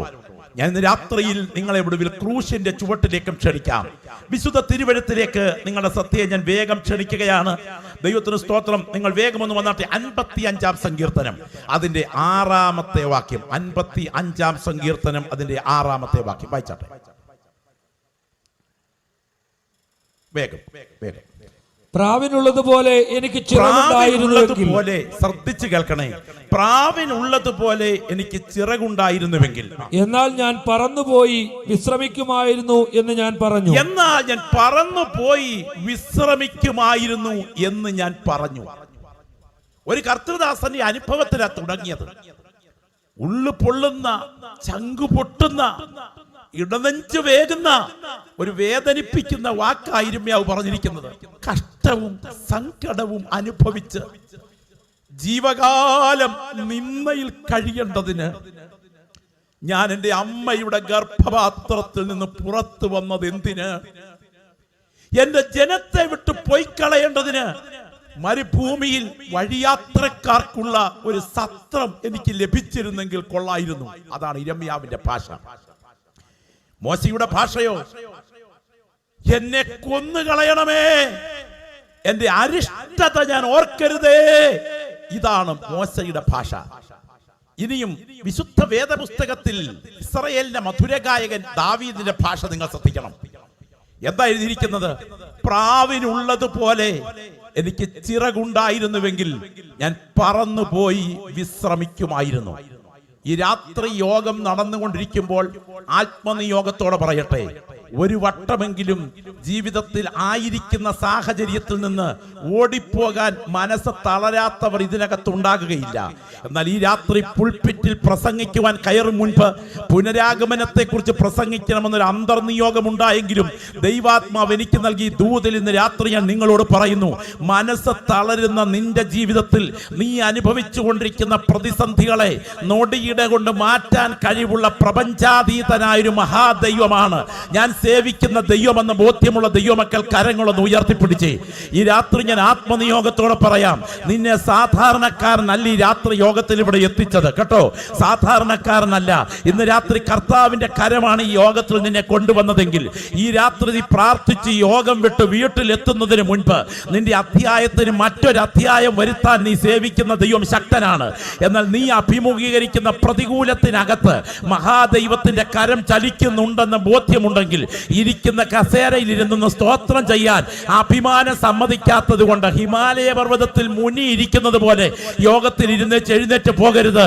ഈ രാത്രി വിളിച്ചു പറയണം, എന്റെ ജീവന്റെ പുറകിൽ ഞാൻ സേവിക്കുന്ന ദൈവത്തിന്റെ കരമുണ്ട്, അവൻ കാര്യങ്ങളെ നിയന്ത്രിക്കാൻ തുടങ്ങുകയാണ്. ഈ രാത്രി ഞാൻ ആത്മാവിൽ ആരാധിക്കുന്ന ദൈവങ്ങളോട് ചോദിക്കട്ടെ, ഒരു സാധാരണക്കാരനെ തൂക്കിക്കൊല്ലണമെങ്കിൽ 50 മുഴം ഉയരം വേണ്ട, 10 മുഴം ഉയരമുള്ള കഴുകുമരം മതി. ചരിത്രം അതാ പറയുന്നത്. എന്നാൽ ദൈവത്തിന്റെ ദാസനായ മൊർദെഖായി നിന്നെ തൂക്കിക്കൊല്ലാൻ 50 മുഴം ഉയരമുള്ള കഴുകുമരം പ്ലാൻ ചെയ്തതിന് ഹാമാൻ ഒരു ഉദ്ദേശമുണ്ട്. നീ അപമാനിക്കപ്പെടുന്നത് നാട് മുഴുവൻ ഒന്ന് കാണണമെന്ന് നിന്നെ കുറിച്ച് പ്ലാൻ ചെയ്ത് വെച്ചിരിക്കുകയാണ്. ആത്മീയ ശുശ്രൂഷയ്ക്ക് കാർമ്മികത്വം വഹിക്കുന്ന അഭിഷിക്തന്മാരെ, ആത്മാവിൽ ആരാധിക്കുന്ന ദൈവപൈതലേ, നീ അപമാനിക്കപ്പെടുന്നത് മറ്റുള്ളവരൊന്ന് കാണണമെന്ന് ആഗ്രഹിച്ച് കരുക്കൾ നീക്കുന്ന വ്യക്തികളുണ്ട്. എന്നാൽ ഇവൻ അറിയില്ല ഇതിന്റെ ഉടമസ്ഥന്റെ കരം ഇവന്റെ പുറകിലുണ്ടെന്ന്. കഴുകുമരം ഒരുക്കാനേ നിനക്ക് കഴിയൂ, എന്നാൽ ഏത് കഴുത്ത് വേണം ആ കഴുകുമരത്തിൽ കയറാനെന്ന് നേരത്തെ പ്ലാൻ ചെയ്ത ഒരുവന്റെ കരമാണ് ചരിത്രത്തെ തിരിക്കുന്നതെങ്കിൽ ആത്മാവിൽ ആരാധിക്കുന്ന ദൈവമക്കളോട് ഞാൻ വിളിച്ചു പറയുന്നു, ആരുടെയും റെക്കമെൻഡ് ഇല്ലാതെ നിന്റെ വിഷയത്തിന്മേൽ എന്റെ ദൈവത്തിന്റെ കരം ചലിക്കും. 2022 തിരശീല വീഴും മുൻപ് നീ അത് ആത്മാവിൽ കാണും. ബോധ്യമുള്ള ദൈവമക്കൾ പറ, അത് ഞാൻ വിശ്വസിക്കുന്നു. കാരണം അസാധാരണമായ ഒരു ദൈവിക ഇടപെടൽ എന്റെ വിഷയത്തിൽ സംഭവിക്കും. രാത്രി രാജാവിന് ഉറക്കം വരാതെ വന്നാൽ ഉറക്കം കൊണ്ടുവരാൻ ചില പദ്ധതികളൊക്കെ ഉണ്ട്. ഹിസ്റ്ററി പുസ്തകം എടുത്തുകൊണ്ട് വരാൻ അന്ന് രാത്രിയിൽ രാജാവ് ആവശ്യപ്പെടുമ്പോ ഹിസ്റ്ററി ബുക്കുമായി രാജാവിന്റെ ഉറക്കറയിലെത്തിയ വായനക്കാരൻ ആ വലിയ പുസ്തകത്തിനകത്ത് വിരല് നീട്ടി തൊട്ടത് മൊർദെഖായി ചെയ്ത കാര്യത്തിന്റെ പേജിലായിരിക്കത്തക്ക വിധം കാര്യത്തെ നിയന്ത്രിച്ച ഒരു കരം ഇതിന്റെ പുറകിലുണ്ടെങ്കിൽ നീ ഇന്ന് വരെ കണ്ടിട്ടില്ലാത്ത ഒരു അധ്യായം നിന്റെ ശുശ്രൂഷയ്ക്കും ജീവിതത്തിനും പുറകിൽ നിന്റെ ആയുസിന്റെ കണ്ണ് അത് ദിവസങ്ങൾ തീരും മുൻപ് തുറന്നു വെച്ചിട്ട് പ്രകൃതിയാതീതമായ ഒരു ഇടപെടൽ ആ വിഷയത്തിൽ സംഭവിക്കുമെന്ന ബോധ്യം അകത്ത് ഭരിക്കുന്ന ദൈവമക്കൾ വിളിച്ചു പറയണം. ഞാൻ അന്ധനെ സേവിക്കാൻ ഇറങ്ങിയതല്ല, എന്റെ ദൈവം ചരിത്രത്തിന്മേൽ ഇടപെടാൻ തുടങ്ങുകയാണ്. നിലവിളി ഉയരുകയാണ്, അസാധാരണമായ നിലവിളി. എന്താ ഈ അസാധാരണമായ നിലവിളി? അപ്പ് പിതാവ്, ശാലേം സമാധാനം, അബ്ശാലോം അപ്പന് സമാധാനം. ഇവന്റെ കുഞ്ഞിക്കാല് കണ്ടേ പിന്നെ ഈ അപ്പൻ സമാധാനം അനുഭവിച്ചിട്ടില്ല. ചിലരുടെ കാര്യം അങ്ങനെയാണല്ലോ. ഒരു കാര്യം ഓർക്കുക, സ്തോത്രം, കാതിലൊരു ശബ്ദം മുഴങ്ങി. അപ്പന് എതിരെ മകൻ കൂട്ടുകെട്ടുണ്ടാക്കി സൈന്യത്തെ സംഘടിപ്പിച്ചിരിക്കുന്നു. ഗതസമനയിലെ പ്രാണവേദനയിൽ നമ്മുടെ നാഥൻ നിലവിളിച്ചതുപോലെ തന്നെ ഇവിടെ നിലവിളി ഉയരുമ്പോൾ മറ്റൊരു വാർത്ത എത്തി. സ്തോത്രം, തന്റെ വിശ്വസ്ത മന്ത്രി ബുദ്ധിരാക്ഷസൻ അഹീതോഫേൽ തന്നെ കൊല്ലാൻ പദ്ധതികളുമായി കരുക്കൾ നീക്കുന്ന തന്റെ മകന്റെ ആലോചനയ്ക്ക് നേതൃത്വം കൊടുക്കുന്നു. തന്റെ ഉറ്റ ചങ്ങാതി ഹൂശായി അവന്റെ നിലപാടിനെ കുറിച്ച് വ്യക്തതയില്ലാതെ എത്തിയിരിക്കുന്നു. ഇല്ല, ഞാൻ അപമാനിക്കപ്പെടും, ഞാൻ ഈ പ്രതലത്തിൽ തകർന്നു പോകും, എനിക്കെതിരെയുള്ള കൂട്ടുകെട്ടുകൾ പ്രബലമാണ്. മനസ്സ് തകർന്ന് തലയിൽ പൂഴി വാരിയിട്ട് കാലിൽ ചെരുപ്പിടാതെ ഒലിവുമലയുടെ കയറ്റം കയറുമ്പോൾ അഭിഷിക്തന്റെ അധരങ്ങൾ നിലവിളി ഉയരുന്നു.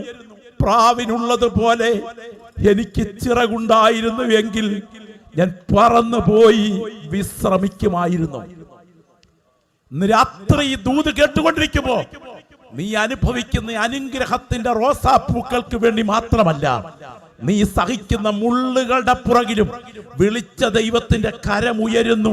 ഇത് നിന്നെ തകർക്കാനല്ല, നിന്നെ തിളക്കമുള്ളവനാക്കി പുറത്തു കൊണ്ടുവരുവാൻ എന്റെ ദൈവത്തിന്റെ കരം ഈ വിഷയത്തിന്റെ പുറകിലുണ്ട് എന്ന ബോധ്യം അകത്ത് അനുഭവിക്കുന്ന ദൈവമക്കൾ ഇന്ന് രാത്രി വിളിച്ചു പറയണം. ശോധന എന്നെ തകർക്കുകയില്ല, എന്നെ വിശേഷ അഭിഷേകത്തോടെ പുറത്തിറക്കും. ഇന്ന് രാത്രി ഈ ഗ്രൗണ്ടിൽ വചനം കേട്ടുകൊണ്ടിരിക്കുന്ന പ്രിയപ്പെട്ടവരോട് നിരാശയുടെ ബന്ധനങ്ങളെ തട്ടി തകർത്തുകൊണ്ട് പ്രാർത്ഥനയിൽ ചിറകടിച്ച് പറക്കാൻ ഒരു വിശേഷ അഭിഷേകം എന്റെ ദൈവം നിന്റെ മേൽ പകരുകയാണ്. കാരണം കാര്യത്തിന്മേൽ ദൈവത്തിന്റെ കരം ഇടപെടുന്നത് നീ നേരിട്ട് കാണാൻ തുടങ്ങുന്നു. Glory, hallelujah. എന്തിന്? സ്വന്തം മകൻ, പദ്ധതികൾ ആസൂത്രണം ചെയ്ത സ്വന്തം മകൻ കുതിരപ്പുറത്ത് കയറി ഓടിച്ചുകൊണ്ട് പോകുന്ന സമയം, തലമുടി കരിവേലകത്തിൽ ചുറ്റി താഴേക്ക് തൂങ്ങിക്കിടക്കുമ്പോ 10 ബാല്യക്കാർ ഒരുമിച്ച് ചേർന്ന് അടിച്ചു കൊല്ലുകയാണ്. രാത്രി ഓർക്ക, ഇത്രയേ ഉള്ളൂ ദൈവത്തിന്റെ കരം വിഷയത്തിന്മേൽ ചലിച്ചാൽ. പണ്ടൊരിക്കൽ ഈ ഉപദേശി വനാന്തരത്തിന് ആട് മേയിച്ചുകൊണ്ടിരുന്നപ്പോ ആരോ വിളിച്ചു പറഞ്ഞു, ദാവീദേ ഓടിവാ, ശൗലിന് ഭ്രാന്ത് പിടിച്ചിരിക്കുന്നു. കൊട്ടാരത്തിലേക്ക് ഓടിച്ചെല്ലുന്ന അഭിഷിക്തന്റെ കയ്യിലെ കിന്നരമെടുത്ത് പാട്ടുപാടിക്കൊണ്ടിരിക്കുമ്പോ കൂകുന്ന, കുരയ്ക്കുന്ന, ചെലയ്ക്കുന്ന, വായിലും മൂക്കിലും കൂടെ തുപ്പലുമൊക്കെ ഒലിപ്പിച്ചിരിക്കുന്നതെന്ന് ഞാൻ വിചാരിക്കുന്നു ഈ ഭ്രാന്തൻ ശൗൽ. ദുരാത്മാവ് വിട്ടകലുന്ന സമയം തന്നെ മുൻപിലിരിക്കുന്ന കുന്തമെടുത്ത് അഭിഷിക്തന്റെ ചങ്കിന് നേരെ ചാണ്ടിയവനാണ് ഇവൻ. സ്തോത്രം. എന്നാൽ ഒരു കാര്യം ഓർക്കുക, പ്രതികാരത്തിന് വേണ്ടി ഉന്നം തെറ്റാതെ തിരിച്ച് കൈകാര്യം ചെയ്യാൻ പദ്ധതികൾ ആസൂത്രണം ചെയ്യാതെ നീതിയോടെ വിധിക്കുന്നവെങ്കിൽ എന്റെ ദൈവം കാര്യം ഫലമേൽപ്പിക്കാൻ അഭിഷിക്തൻ അവസരം കൊടുത്തു. ഇന്ന് രാത്രി വചനം കേൾക്കുന്ന എന്റെ കൂടെപ്പിറപ്പേ, നിന്റെ അകത്ത് നീ അനുഭവിക്കുന്ന ചില പോരാട്ടങ്ങളുടെ കുന്തമുനകളുടെ വെല്ലുവിളികൾക്ക് മുൻപിൽ നേർക്ക് നേർ പ്രതികരിക്കാൻ കരമെടുക്കരുത്. നീതിയോടെ വിധിക്കുന്നവന്റെ കൈകളിലേക്ക് കാര്യം ഫലമേൽപ്പിച്ചു കൊടുക്കുക. അവൻ ചരിത്രത്തെ തിരിക്കുന്ന ദിവസങ്ങൾ വരാൻ തുടങ്ങുന്നു. 2022 ഏപ്രിൽ മാസത്തിൽ ഈ പകുതിയിൽ ഈ കൺവെൻഷനിൽ നിന്നുകൊണ്ട് വിശ്വസിക്കുന്ന ദൈവമക്കളുടെ മുൻപിൽ ഞാൻ ആത്മാവിൽ വിളിച്ചു പറയുന്നു, എന്റെ ദൈവത്തിന്റെ കരം നിന്റെ വിഷയത്തിന്മേൽ ചലിക്കാൻ തുടങ്ങുന്നു. നിനക്കെതിരെ ഉയർന്നിരിക്കുന്ന കുന്തത്തിന്മേൽ എന്റെ ദൈവം ഡേറ്റ് ഇട്ട് വെച്ചിട്ടുണ്ട്. ആത്മഹത്യ കൊണ്ട് പോലും പരിഹാരമുണ്ടാകാതെ ദൈവകരം വിഷയത്തിന്മേൽ അവസാനം വരെ ചലിച്ചിരിക്കും. വിശ്വസിക്കുന്ന ദൈവമക്കൾ വിളിച്ചു പറ, ഇതിന്റെ പുറകിൽ ദൈവത്തിന്റെ കരമുയരുകയാണ്. ഞാൻ പറഞ്ഞ വാക്ക് ബുദ്ധിയോടെ പറഞ്ഞതാ, ശ്രദ്ധിച്ചു പറഞ്ഞതാ. ആത്മഹത്യ കൊണ്ട് പോലും വിധി പൂർണ്ണമാകില്ല. ഗിൽബോവ പർവ്വതത്തിലോട്ട് ഓടിക്കയറി വരുന്ന ഒരുവൻ കാണുന്നത് കുന്തത്തിലേക്ക് ശരീരം വീണ് ഒരുപക്ഷെ ഉദരം തുളച്ചപ്പുറത്ത് കടന്ന കുന്തത്തിൽ ഈ മനുഷ്യൻ ആത്മഹത്യ ചെയ്ത രംഗമല്ലേ? ഉടൽ ഒരിടത്ത് തല ഒരിടത്തെന്ന മട്ടിൽ അവസാനിക്കുക. പക്ഷേ ഗിൽബോവ പർവ്വതത്തിലെ ആത്മഹത്യയിൽ കുന്തത്തിൽ വീണ് കിടക്കുന്ന ഡെഡ് ബോഡി മരണം കൊണ്ടും കഥ തീർന്നില്ല. അന്ന് രാത്രി ബേത്ശേമ്യർ നടന്നു വന്ന് ഇദ്ദേഹത്തിന്റെ കുന്തം ഉൾപ്പെടെയുള്ള ബോഡി പൊക്കിയെടുത്ത് കാണുമെന്നാണ് എന്റെ ചിന്ത. നേരെ അവരുടെ ക്ഷേത്രത്തിന്റെ ചുവരിലേക്ക് ഈ കുന്തം ഉൾപ്പെടെ അടിച്ചു താഴ്ത്തി ഈ ശൗലിന്റെ ബോഡി തൂക്കി നിർത്തിയപ്പോ എന്തുകൊണ്ട് ആത്മഹത്യ കൊണ്ട് വിധി തീരാതെ ആ അറപ്പടിയിൽ ബോഡി തൂങ്ങി നിൽക്കേണ്ടി വന്നു? ഒരു വസ്തുത ഓർക്കുക, കണക്ക് തീർക്കേണ്ടതിന് ദൈവത്തിന്റെ കാര്യപരിപാടി ചലിക്കുകയായിരുന്നു. വിശ്വസ്തയോടെ ദൈവത്തെ സേവിക്കുന്ന ദൈവപൈതലേ, നിന്റെ സഹോദരന്മാരുടെ മധ്യത്തിൽ നീ അപമാനിക്കപ്പെടത്തക്ക വിധം പദ്ധതികൾ ആസൂത്രണം ചെയ്ത് നീങ്ങിയവനും അവന്റെ തലമുറകളും സ്തോത്രം പർവ്വതത്തിൽ ആത്മഹത്യ ചെയ്ത് അറപ്പടിയിൽ ബോഡി തൂങ്ങി ചരിത്രം അവസാനിച്ചപ്പോൾ അഭിഷേക തൈലം വീണ് ആത്മബലം ഏറ്റുവാങ്ങിയ നിന്റെ ആയുധവർഗത്തെ ചരിത്രം കണ്ടിട്ടില്ലാത്ത ജ്ഞാനിയായ ശലോമോന് കൈമാറിക്കൊണ്ട് നിന്റെ ശിരസിനെ ഉയർത്തിയ ദൈവമാണ് നീ സേവിക്കുന്ന ദൈവമെങ്കിൽ നിരാശയുടെ അധ്യായങ്ങൾക്ക് എന്റെ ദൈവം മാറ്റം വരുത്തുമെന്ന് മാത്രമല്ല, അധികം താമസിക്കാതെ ആ പ്രതലത്തിൽ ദൈവം ഇറങ്ങി ഇടപെടും. ഇന്ന് രാത്രി ആത്മാവിൽ പറ, വിളിച്ചവൻ സാധാരണക്കാരനല്ല, വിളിച്ചവൻ ദൈവമാണെങ്കിൽ ഈ വിഷയത്തിൽ ദൈവത്തിന്റെ കരം ചലിക്കാൻ തുടങ്ങുന്നു. എന്നാൽ ഒരു വസ്തുത മറക്കരുത്, പ്രാർത്ഥനയുടെ പ്രതലത്തിന് പോളിഷ് ചെയ്ത് ദൈവം ശക്തി വർദ്ധിപ്പിക്കണോ? വനാന്തരത്തിൽ കഴിഞ്ഞ കാലത്ത് പ്രാർത്ഥനയ്ക്ക് ഒരു രീതി ഉണ്ടായിരുന്നു. എന്താ? ഞാൻ കാലത്തും ഉച്ചയ്ക്കും വൈകിട്ടും എന്റെ സങ്കടം ബോധിപ്പിച്ച് കരയും. നിന്റെ നീതിയുള്ള ന്യായവിധികൾ ഹേതുവായി ഞാൻ നിനക്ക് സ്തോത്രം ചെയ്യേണ്ടതിന് അർദ്ധരാത്രിയിൽ എഴുന്നേൽക്കും. ഈ അഭിഷിക്തന്റെ ശൈലിയായിരുന്നു. രാവിലെ പ്രാർത്ഥന, ഉച്ചയ്ക്ക് പ്രാർത്ഥന, വൈകിട്ട് പ്രാർത്ഥന, അർദ്ധരാത്രിയിൽ അലാറം വെച്ച് എഴുന്നേറ്റുള്ള പ്രാർത്ഥന. അത് മാളത്തിൽ കിടന്ന കാലത്തെ പ്രാർത്ഥനയാണ്. പക്ഷെ മാളത്തിൽ നിന്ന് മാളികയിൽ എത്തിക്കഴിഞ്ഞപ്പോൾ രാവിലത്തെ ഉറക്കം, ഉച്ചയ്ക്കത്തെ ഉറക്കം, വൈകിട്ടത്തെ ഉറക്കം, ആത്മനിയോഗത്തോടെ പറയട്ടെ, അനാവശ്യമായ കുളിക്കടവിൽ കണ്ണുപോയി. കണ്ണ് പോയതിന്റെ പുറകെ ആള് പോയി. ആള് പോയതിന്റെ പുറകെ ബേത്ശേബ കൊട്ടാരത്തിലെത്തി. കൊട്ടാരത്തിനകത്ത് അന്തഃപുരത്തിൽ ഒരു കുട്ടിക്കല്യാണം നടന്നു. മ്ലേച്ഛതകൾ പലതും അരങ്ങേറി. ഈ നിലയിൽ മുൻപോട്ട് പോയാൽ നിന്റെ തകർച്ച അടുത്തു എന്ന് ദൈവത്തിനറിയാം. മറക്കരുത്, മാളത്തിൽ കിടന്ന കാലത്ത് നീ പ്രാപിച്ച ദൈവകൃപ മാളികയിൽ പാർക്കുന്ന കാലത്ത് നിന്നിൽ നിലനിന്നില്ലെങ്കിൽ നിന്നെ പോളിഷ് ചെയ്യേണ്ടതിന് ചില പരിശോധനകളുടെ കൊടുങ്കാറ്റുകൾ നിനക്ക് നേരെ കൈപ്പോടെ കരയത്തക്ക വിധം ദൈവം അറിഞ്ഞുകൊണ്ട് അനുവദിക്കും. അത് നിന്നെ തകർക്കാനല്ല, മാളത്തിലെ ആത്മീയത മടക്കി തരണമെങ്കിൽ മാളികയ്ക്കകത്ത് ഈ ശോധന അനുഭവിച്ചേ പറ്റൂ. കാലം ദൈവത്തിന്റെ കരം തന്നെ കാര്യങ്ങളുടെ മേൽ ഇടപെട്ടു. സഹിക്കാൻ കഴിയാത്ത ചില ശോധനകൾ ദൈവം അറിഞ്ഞുകൊണ്ട് അനുവദിക്കും. എന്തിന്? ഭക്തനെ കുറിച്ചുള്ള ദൈവത്തിന്റെ പദ്ധതി പൂർണ്ണമാക്കാൻ. ഞാൻ ഓർക്കുന്നുണ്ട്, ഒരു സ്നേഹിതൻ തന്റെ അനുഭവത്തിൽ നിന്ന് പറഞ്ഞ വാക്കുകൾ. ദാമ്പത്യ ജീവിതത്തിൽ ഏക മകൻ, 2.5 വയസ്സുകാരൻ. ഒരു ജോലി കഴിഞ്ഞ് ഭാര്യയും ഭർത്താവും ഒരുമിച്ചായിരിക്കുമ്പോൾ ഡൈനിങ് ടേബിളിൽ കുട്ടി കളിച്ചുകൊണ്ടിരിക്കുകയായിരുന്നു. കളിച്ച കുഞ്ഞ് ഡൈനിങ് ടേബിളിൽ നിന്ന് സ്ലിപ്പ് ചെയ്ത് നിലത്തേക്ക് നെറ്റിയടിച്ച് വീണ് തൽക്ഷണം മരിച്ചു. ഈ ബോഡിയിൽ കെട്ടിപ്പിടിച്ച് ഒരുപാട് അലറിക്കരഞ്ഞു. ഹോസ്പിറ്റലിൽ എത്തിച്ചെങ്കിലും മരണം ഉറപ്പാക്കപ്പെട്ടു. പോസ്റ്റ്മോർട്ടവും ശവമടക്കമൊക്കെ കഴിഞ്ഞു. എന്റെ ഒരു സ്നേഹിതനോടൊപ്പം സെമിട്രിയിൽ നിന്നുള്ള ആദ്യത്തെ വണ്ടിക്ക് ഈ പിതാവ് വീട്ടിലേക്ക് വരികയാണ്. വീട്ടിലേക്ക് വന്നപ്പോൾ ഒരു ഭ്രാന്തനെ പോലെ കതകങ്ങോട്ട് വലിച്ചു തുറന്ന് അകത്തോട്ടങ്ങോട്ട് കയറി. കവണ് വീഴുന്നതിന് മുമ്പ് ഒരലറിപ്പറച്ചിലുണ്ടായി. ആ അലറിപ്പറച്ചിൽ എന്റെ സ്നേഹിതൻ കേട്ട വാക്കിങ്ങനാ, അയ്യോ ദൈവമേ, നീ ഇത്ര ക്രൂരനാണോ? എന്റെ ഏക പൈതലിനെ നീ അടർത്തി മാറ്റിയില്ലേ? ആ സമയം ഉച്ച കഴിഞ്ഞ് ഇദ്ദേഹം കരഞ്ഞ് ഉറങ്ങിപ്പോയി. എന്റെ സ്നേഹിതൻ സിറ്റ് ഔട്ടിൽ പുറത്ത് കാത്തിരിക്കുക. 2 മണിക്കൂർ കഴിഞ്ഞ് ഉറങ്ങി എഴുന്നേറ്റ് വരുമ്പോ ഈ പിതാവ് കണ്ണ് തുടച്ചുകൊണ്ട് ഇങ്ങനെ പറഞ്ഞു, ഞാൻ ചില മിനിറ്റുകൾക്ക് മുൻപ് വ്യക്തമായി ഒരു സ്വപ്നം കണ്ടു. അത് ദർശനമെന്നേ പറയാൻ പറ്റൂ. യേശു തന്റെ സ്ക്രീനിൽ എന്നെ കാണിച്ചു തന്നു. മോനെ, നിന്റെ 12ാമത്തെ വയസ്സ് എന്റെ മുൻപിൽ ഒരു മിഷനറിയാകാൻ നീ നിന്നെ സമർപ്പിച്ചു. നിന്റെ 15ാമത്തെ വയസ്സ് എന്റെ കൈകൾ തട്ടി മാറ്റിക്കൊണ്ട് നീ മുൻപോട്ട് നീങ്ങി. നിന്റെ 19ാമത്തെ വയസ്സ് നീ ഒരു പ്രേമബന്ധത്തിൽ അകപ്പെട്ടു. നിന്റെ 20-ാമത്തെ വയസ്സ്, നിന്റെ 24-ാമത്തെ വയസ്സ്, ആ വഴി വളരെ മുന്നേറി. അവിടൊക്കെ ഞാൻ നിന്നെ തടഞ്ഞു. അവിടെ നിന്നെല്ലാം എന്റെ കൈ നീ തട്ടിക്കളഞ്ഞു.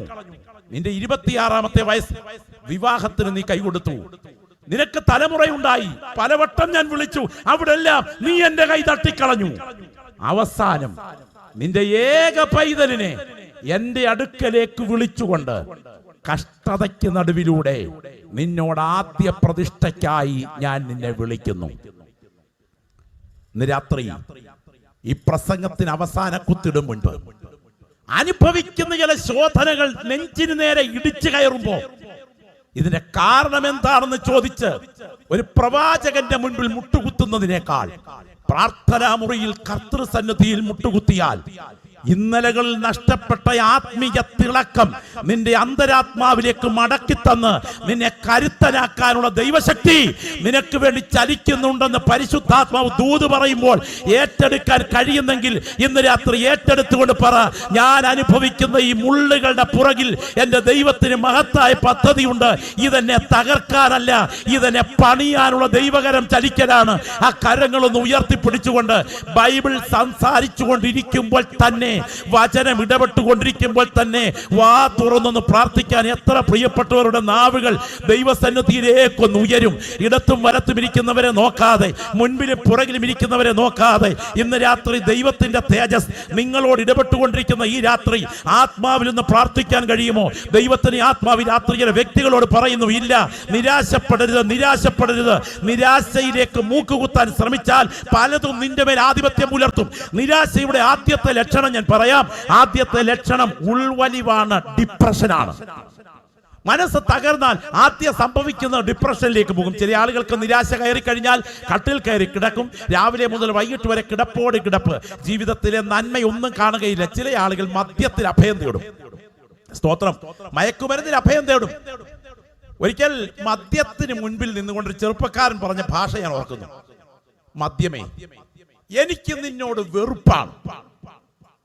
കണ്ണാൽ ഒരു മണി നിന്നെ കാണുന്ന എനിക്ക് ഇഷ്ടമല്ല. നീ എന്നെ കൊല്ലും എന്നെനിക്ക് ഉറപ്പാണ്. പക്ഷെ നിന്നെ ഇല്ലാതെ ജീവിക്കാൻ എന്നെ കൊണ്ട് സാധ്യമല്ല. കണ്ടോ? ഇന്ന് രാത്രി പറയട്ടെ, മദ്യത്തിൽ അഭയം തേടും.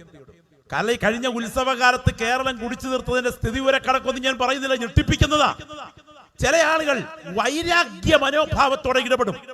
അകത്ത് പകയാളി കത്തും. അതുകൊണ്ട് ദാവീദിന് ആ വൈരാഗ്യ മനോഭാവം ഉണ്ടായി. സംഹരിച്ചവരുടെ നാവുകളെ ചിന്തിക്കളയണമേ, വൈരാഗ്യ മനോഭാവം. എന്നാൽ ഒടുവിലത്തെ ഒരു രംഗമുണ്ട്.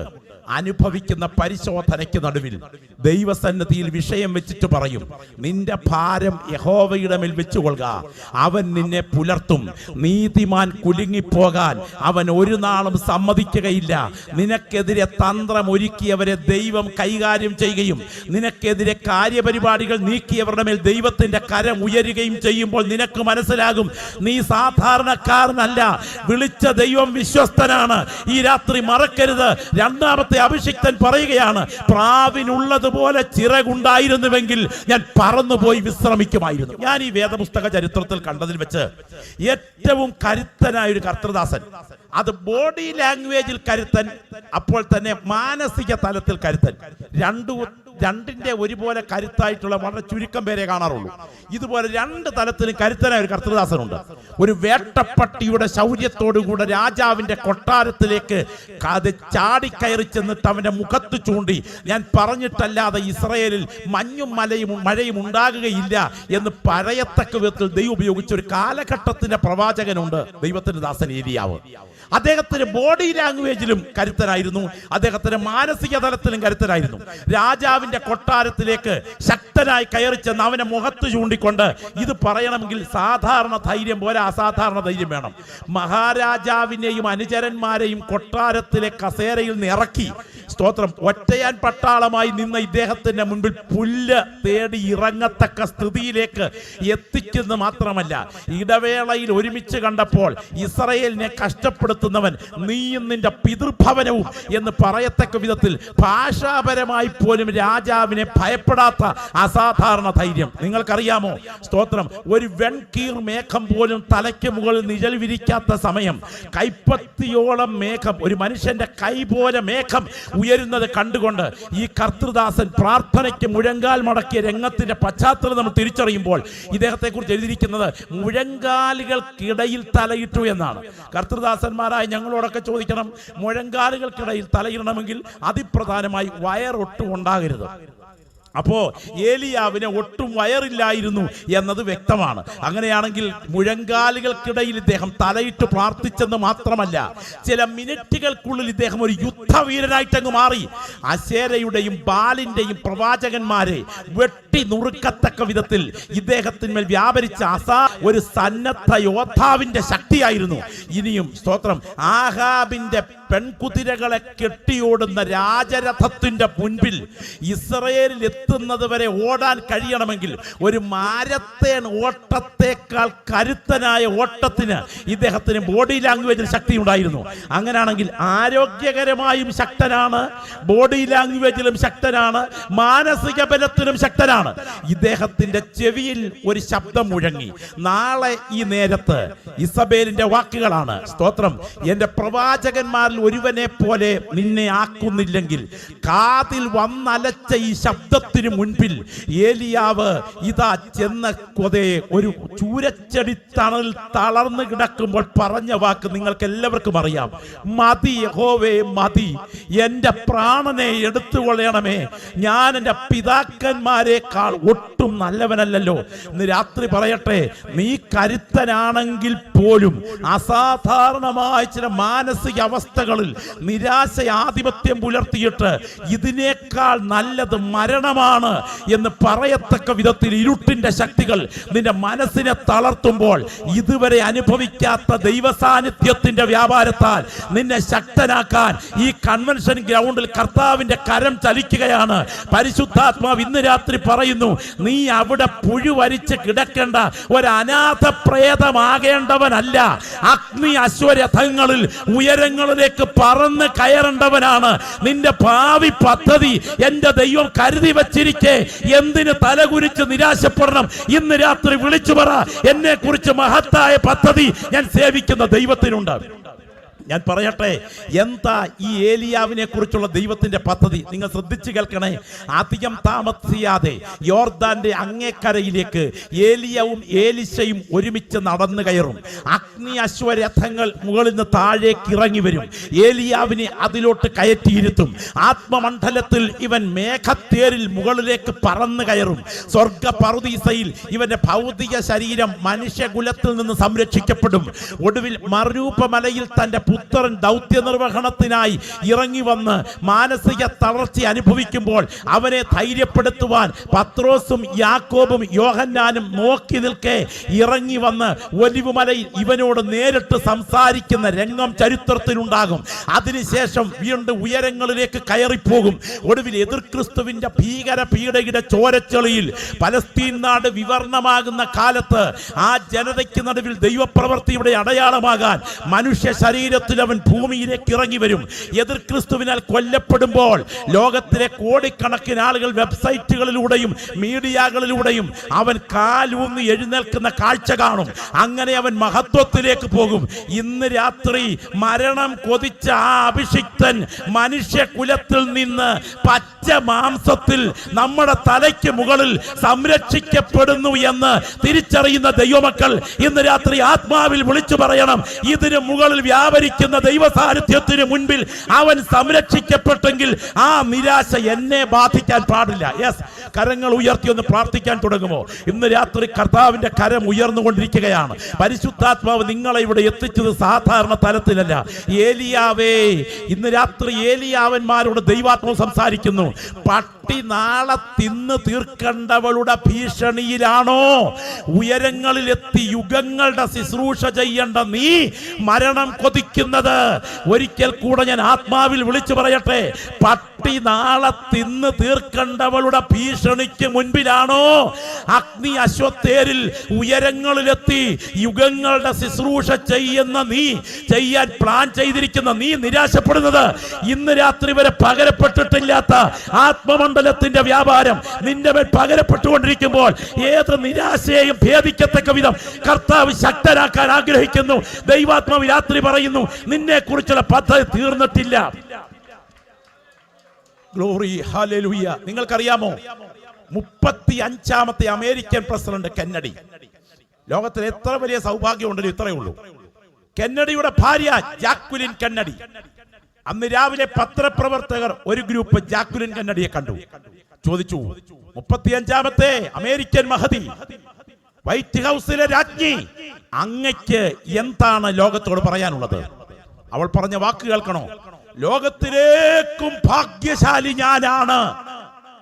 അന്ന് വൈകിട്ട് ഡാളസിൽ വെച്ച് കെന്നഡി വെടിയേറ്റ് മരിച്ചു. കെന്നഡിയുടെ മരണം അമേരിക്കയിലെ കുറ്റാന്വേഷണ ചരിത്രത്തിലെ മിസ്റ്ററിയാണ്. കാരണം വെടിവെച്ചയാളിനെ വിസ്താര സദസ്സിലേക്ക് കൊണ്ടുപോകുന്ന സമയത്ത് രഹസ്യമായി മറ്റൊരാൾ വെടിവെച്ചു കൊന്നു. ആ ആളിനെ അടുത്ത വിസ്താരത്തിൽ എത്തിക്കുന്നതിന് മുൻപ് ജയിലിൽ വെച്ച് വിഷം കൊടുത്തു കൊന്നു. കൊലയ്ക്ക് കൊലയായി.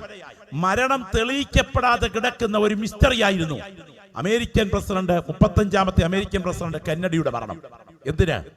അന്ന് വൈകിട്ട് ഡാളസിൽ മരണം കഴിഞ്ഞ് ഇതേ പത്രപ്രവർത്തകർ കെന്നഡിയുടെ ഭാര്യ ജാക്വലിനെ കണ്ടിട്ട് ചോദിച്ചു, എന്തുണ്ട് ജീവിതത്തെ കുറിച്ച് പറയാനുള്ള റിപ്പോർട്ട്? അലറിക്കരഞ്ഞുകൊണ്ട് അവൾ പറഞ്ഞ വാക്ക് കേൾക്കണോ? ഭൂമിയിലുള്ളവരിൽ വെച്ച് ഏറ്റവും ദൗർഭാഗ്യവതി ഞാനാണ്. ഞാൻ ഈ രാത്രി പറയട്ടെ, രാവിലത്തെ ഭാഗ്യശാലി ഇവിടെ വൈകിട്ട് ദൗർഭാഗ്യശാലിയാകും. എന്നാൽ പ്രതിസന്ധികളുടെ മുകളിൽ കാലൂന്നി നിന്നുകൊണ്ട് ഒരു ഭക്തൻ പറയും, അവൻ എന്നെ കൊന്നാലും ഞാൻ അവനായി തന്നെ കാത്തിരിക്കും, എന്റെ നടപ്പ് അവന്റെ മുൻപിൽ തെളിയിക്കും. ഇന്ന് രാത്രി ഇരിക്കുന്ന ഇരിപ്പിൽ ആ കരങ്ങൾ കർത്താവിലേക്ക് ഒന്ന് കൊടുത്തിട്ട് പറയാൻ കഴിയുമോ? എന്റെ വിഷയത്തെ ഞാൻ നിനക്കായി തരികയാണ്. എന്റെ നിരാശയുടെ മേൽ അവിടുന്ന് ഇറങ്ങി ഇടപെടണം. മനസ്സ് തളർന്നിരിക്കുന്ന ചില വ്യക്തികളെ തൊടാൻ കർത്താവിന്റെ കരം ഈ ഗ്രൗണ്ടിൽ വ്യാപരിക്കുകയാണ്. എന്റെ പിൻപിലിരിക്കുന്ന പ്രിയപ്പെട്ടവരും എന്റെ മുൻപിലിരിക്കുന്ന പ്രിയപ്പെട്ടവരും ഒരുപോലെ ആത്മാവിൽ പ്രാർത്ഥിച്ചു തുടങ്ങണം. ഞാൻ പറയാം, മറ്റുള്ളവരോട് പങ്കുവെക്കാൻ കഴിയാത്ത വിധത്തിൽ മനസ്സിൽ വ്യാപരിക്കുന്ന ചില ബന്ധനങ്ങളാൽ ഹൃദയത്തിൽ ഉയരുന്ന നിരാശയുടെ കനീഭവിച്ച രൂപം കവിൾത്തടങ്ങളിലൂടെ ദ്രാവക രൂപത്തിൽ ഒഴുകുമ്പോൾ ഈ രാത്രി യോഗം പിരിഞ്ഞ് ഗ്രൗണ്ട് വിടുന്നതിന് മുൻപ് എന്റെ നാഥന്റെ കരം വിഷയത്തെ തൊടാൻ തുടങ്ങുന്ന ബോധ്യത്തോടുകൂടെ ആ കരങ്ങളൊന്ന് ഉയർത്തിപ്പിടിച്ച ശബ്ദം ഉയർത്തി പ്രാർത്ഥിച്ചു തുടങ്ങുമോ? എല്ലാ പ്രിയപ്പെട്ടവരുടെയും നാവിൽ നിന്ന് പ്രാർത്ഥനയുടെ ശബ്ദം ഉയരട്ടെ, പ്രാർത്ഥനയുടെ ശബ്ദം ഉയരട്ടെ. ഒരു വായ്പോലും അടഞ്ഞിരിക്കരുത്. അഭിഷേകം പ്രാപിച്ച സകല ദൈവമക്കളും ആത്മാവിൽ പ്രാർത്ഥിച്ചു തുടങ്ങണം. ഞാൻ കാണുന്നു ദൈവ തേജസ്സിന്റെ മേഘം ഈ ഗ്രൗണ്ടിനും ഇതേ മാത്രമല്ല, അഭിഷിക്തന്മാരുടെ മുകളിലും നിഴൽ വിരിച്ചുകൊണ്ടിരിക്കുകയാണ്. പരിശുദ്ധാത്മാവ് ചില പ്രിയപ്പെട്ടവരുടെ തോളിൽ കൈവച്ചതുപോലെ ദൂതിടപെടുകയാണ്. ഈ രാത്രി നീ വലിയവനാ, നീ സാധാരണക്കാരനല്ല. യേശുവിന്റെ രക്തത്തിന്റെ ശക്തി ഈ ഗ്രൗണ്ടിൽ വ്യാപരിക്കുന്നു. അവന്റെ വചനത്തിന്റെ ശക്തി ഇന്ന് രാത്രി ഇവിടെ വ്യാപരിക്കുന്നു. ആ കരങ്ങൾ ഉയർത്തിക്കൊണ്ട് യേശുവേ എന്ന് വിളിക്കാൻ കഴിയുമെങ്കിൽ ലജ്ജ കൂടാതെ വാ തുറന്ന് വിളിക്കണം. ഇത് സ്തോത്രം പറയുന്നത് പോലെയല്ല. യേശുവിന്റെ പേര് ജോസഫും മറിയയും കൂടെ തീരുമാനിച്ചിട്ട പേരല്ല, അത് ഉയരത്തിൽ നിന്ന് ദൂതൻ കൊടുത്തുവിട്ട പേരാണ്. അങ്ങനെയാണെങ്കിൽ ഇന്ന് രാത്രി വാ തുറന്ന് യേശുവേ എന്ന് പറയുമ്പോൾ നീ ഉച്ചരിക്കുന്ന നാമം സാധാരണ നാമമല്ല, സകല നാമത്തിനും മേലായ നാമമാണ്. സകല മുഴങ്കാലുകളും മടങ്ങുന്ന നാമമാണ്. യേശുവിന്റെ അധികാരമുള്ള നാമത്തിൽ ജയം, യേശുവിന്റെ അധികാരമുള്ള നാമത്തിൽ ജയം. ഇരുട്ടിന്റെ ശക്തികൾ ചിലത് നിന്റെ മനസ്സിന്റെ മേഖലയെ പിടിച്ചടക്കിയിട്ട് നിന്റെ മേൽ വ്യാപരിക്കുന്ന നിരാശകളാൽ നിന്നെ ബന്ധിച്ച് ഒരു വേള ആത്മഹത്യക്ക് പോലും നിർബന്ധിക്കത്തക്ക വിധം വ്യാപരിച്ചു കൊണ്ടിരിക്കുമ്പോൾ ഇന്ന് രാത്രിയെ കരങ്ങൾ ഉയർത്തി യേശുവേ എന്ന് ശബ്ദമുയർത്തി വിളിക്കുമ്പോൾ ഞങ്ങൾ പറയുന്ന വേഗതയേക്കാൾ വേഗതയിൽ നിന്റെ മനസ്സിന്റെ കെട്ടഴിക്കാൻ അതിനകത്തേക്ക് ഇറങ്ങി വരാൻ കഴിവുള്ള യേശുവിന്റെ കരം ബലത്തോടെ ചലിക്കുകയാണ്. എല്ലാ സഹോദരങ്ങളും ഒരു നിമിഷം കർത്തൃ സന്നിധിയിൽ നിന്ന് എഴുന്നേറ്റാട്ടെ, ധൈര്യമായി എഴുന്നേറ്റാട്ടെ. ഹല്ലേലൂയ. ആ രണ്ട് കരങ്ങൾ കർത്താവിലേക്ക് ഉയർത്തി പിടിച്ചുകൊണ്ട് യേശുവേ എന്ന് ശബ്ദം ഉയർത്തി ഒന്ന് വിളിക്കാൻ പറ്റുമോ? മറ്റുള്ളവർ കേൾക്കട്ടെ, ലജ്ജ വേണ്ട. ആ രണ്ട് കരങ്ങൾ കർത്താവിലേക്ക് ഉയർത്തി പിടിച്ചുകൊണ്ട് യേശുവേ എന്ന് ഒന്ന് ശബ്ദം ഉയർത്തി വിളിക്കാൻ കഴിയുമോ? ഈ രാത്രി വാ തുറന്ന് പറയണം. നീ അനുഭവിക്കുന്ന ഭാരം ആൾക്കൂട്ടത്തിന് നടുവിൽ യേശു ആ കാര്യം ശ്രദ്ധിക്കുന്നെന്ന ബോധ്യത്തോടെ ആ രണ്ട് കരങ്ങളും എത്രത്തോളം ഉയർത്താമോ അത്രത്തോളം ഉയർത്തി പിടിച്ചുകൊണ്ട് കർത്താവിനോട് ഹൃദയം തുറന്നൊന്ന് പങ്കുവെച്ചേ. ഗ്ലോറി, രക്തത്താൽ ജയം. ഹല്ലേലൂയ. ഞാൻ പറയട്ടെ, ഭോപ്പാൽ വിഷവാതക ദുരന്തം അനേകർ ഈ മണ്ണിനോട് യാത്ര പറഞ്ഞു. അതിനകത്ത് നീ ഉണ്ടാകാതിരുന്നത് ദൈവത്തിന് സ്തോത്രം. ഹല്ലേലൂയ. കഴിഞ്ഞ കൊറോണ കാലഘട്ടം അനേകർ ഈ മണ്ണിനോട് യാത്ര പറഞ്ഞു. ഓക്സിജൻ ലെവൽ താണു, രക്തത്തിന്റെ തലം തകർന്നു, അനേകരുടെ ശരീരം കത്തിച്ചു കളഞ്ഞു. അതിലൊരുവനായി നീ ഉണ്ടാകാതിരുന്നത് നിന്റെ കഴിവ് കൊണ്ടല്ല.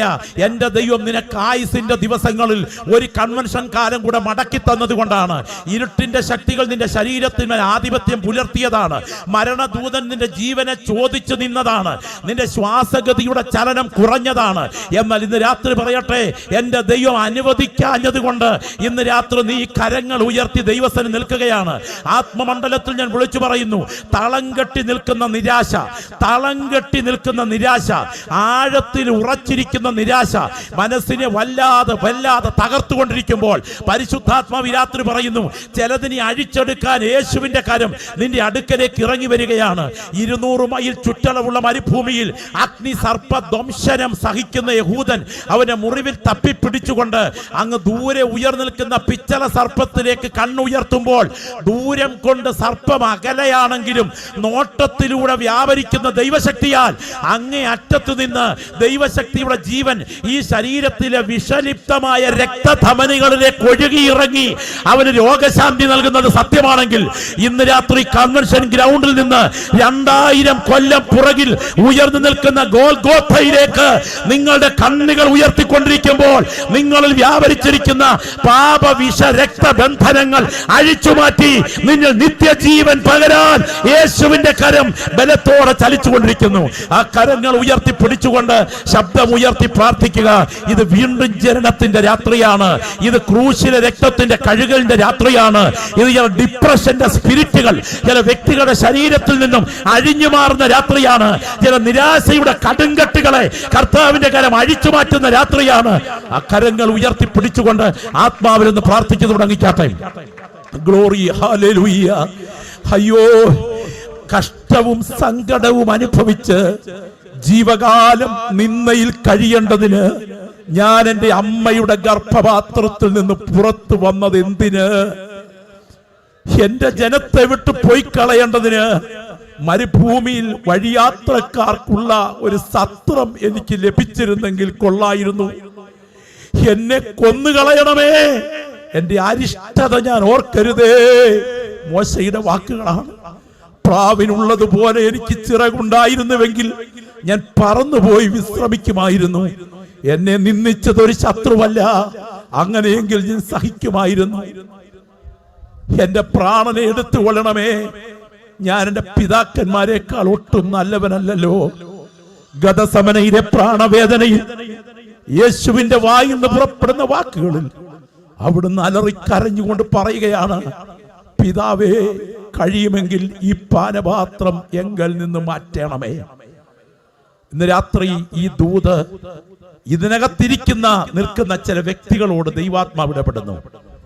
ഒരപ്പൻ എന്ന നിലയിൽ കുടുംബത്തിൽ ഏൽപ്പിച്ചിരിക്കുന്ന ഉത്തരവാദിത്വത്തിൽ നിന്ന്, ഒരമ്മ എന്ന നിലയിൽ ഭവനത്തിൽ ഏൽപ്പിച്ചിരിക്കുന്ന ചുമതലകൾക്കകത്തു നിന്ന്, ഒരു ഗ്രാൻഡ് പിതാവ് എന്ന നിലയിൽ ഭവനത്തിൽ ഏൽപ്പിച്ചിരിക്കുന്ന ഉത്തരവാദിത്തങ്ങൾക്ക് മധ്യത്തിൽ നിന്ന്, ഒരഭിഷിക്തൻ എന്ന നിലയിൽ സഭയിൽ ഏൽപ്പിച്ചിരിക്കുന്ന ദൗത്യത്തിന് മധ്യത്തിൽ നിന്ന് മനസ്സ് തളരുന്നത് കൊണ്ട് ഓടിപ്പോകാൻ കൊതിക്കുന്നവരുണ്ടോ?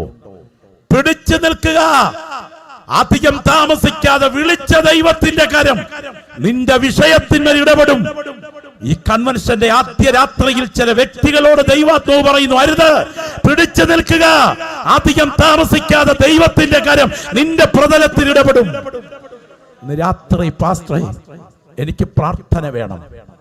ഇന്ന് രാത്രി ദൈവാത്മാവിനോട് ഇടപെടുന്നു, എനിക്ക് പ്രാർത്ഥന വേണം എന്ന് കൊതിക്കുന്ന ദൈവമക്കൾ ആ വലതുകരം ഉയർത്തിപ്പിടിച്ചാട്ടെ. ഞാൻ നിങ്ങൾക്ക് വേണ്ടി പ്രാർത്ഥിച്ച എൻ്റെ വാക്കുകൾക്ക് അവസാന കുത്തിടുന്നു. പരിശുദ്ധ ദൈവമേ, മറ്റുള്ളവരുടെ മുൻപിൽ ചിരിക്കുമെങ്കിലും ഉള്ളു പൊള്ളുന്ന വേദനയുമായി ജീവന്റെ വചനം ശ്രദ്ധിച്ച ഈ കരങ്ങളെ നിങ്ങൾ കൈമാറുന്നു.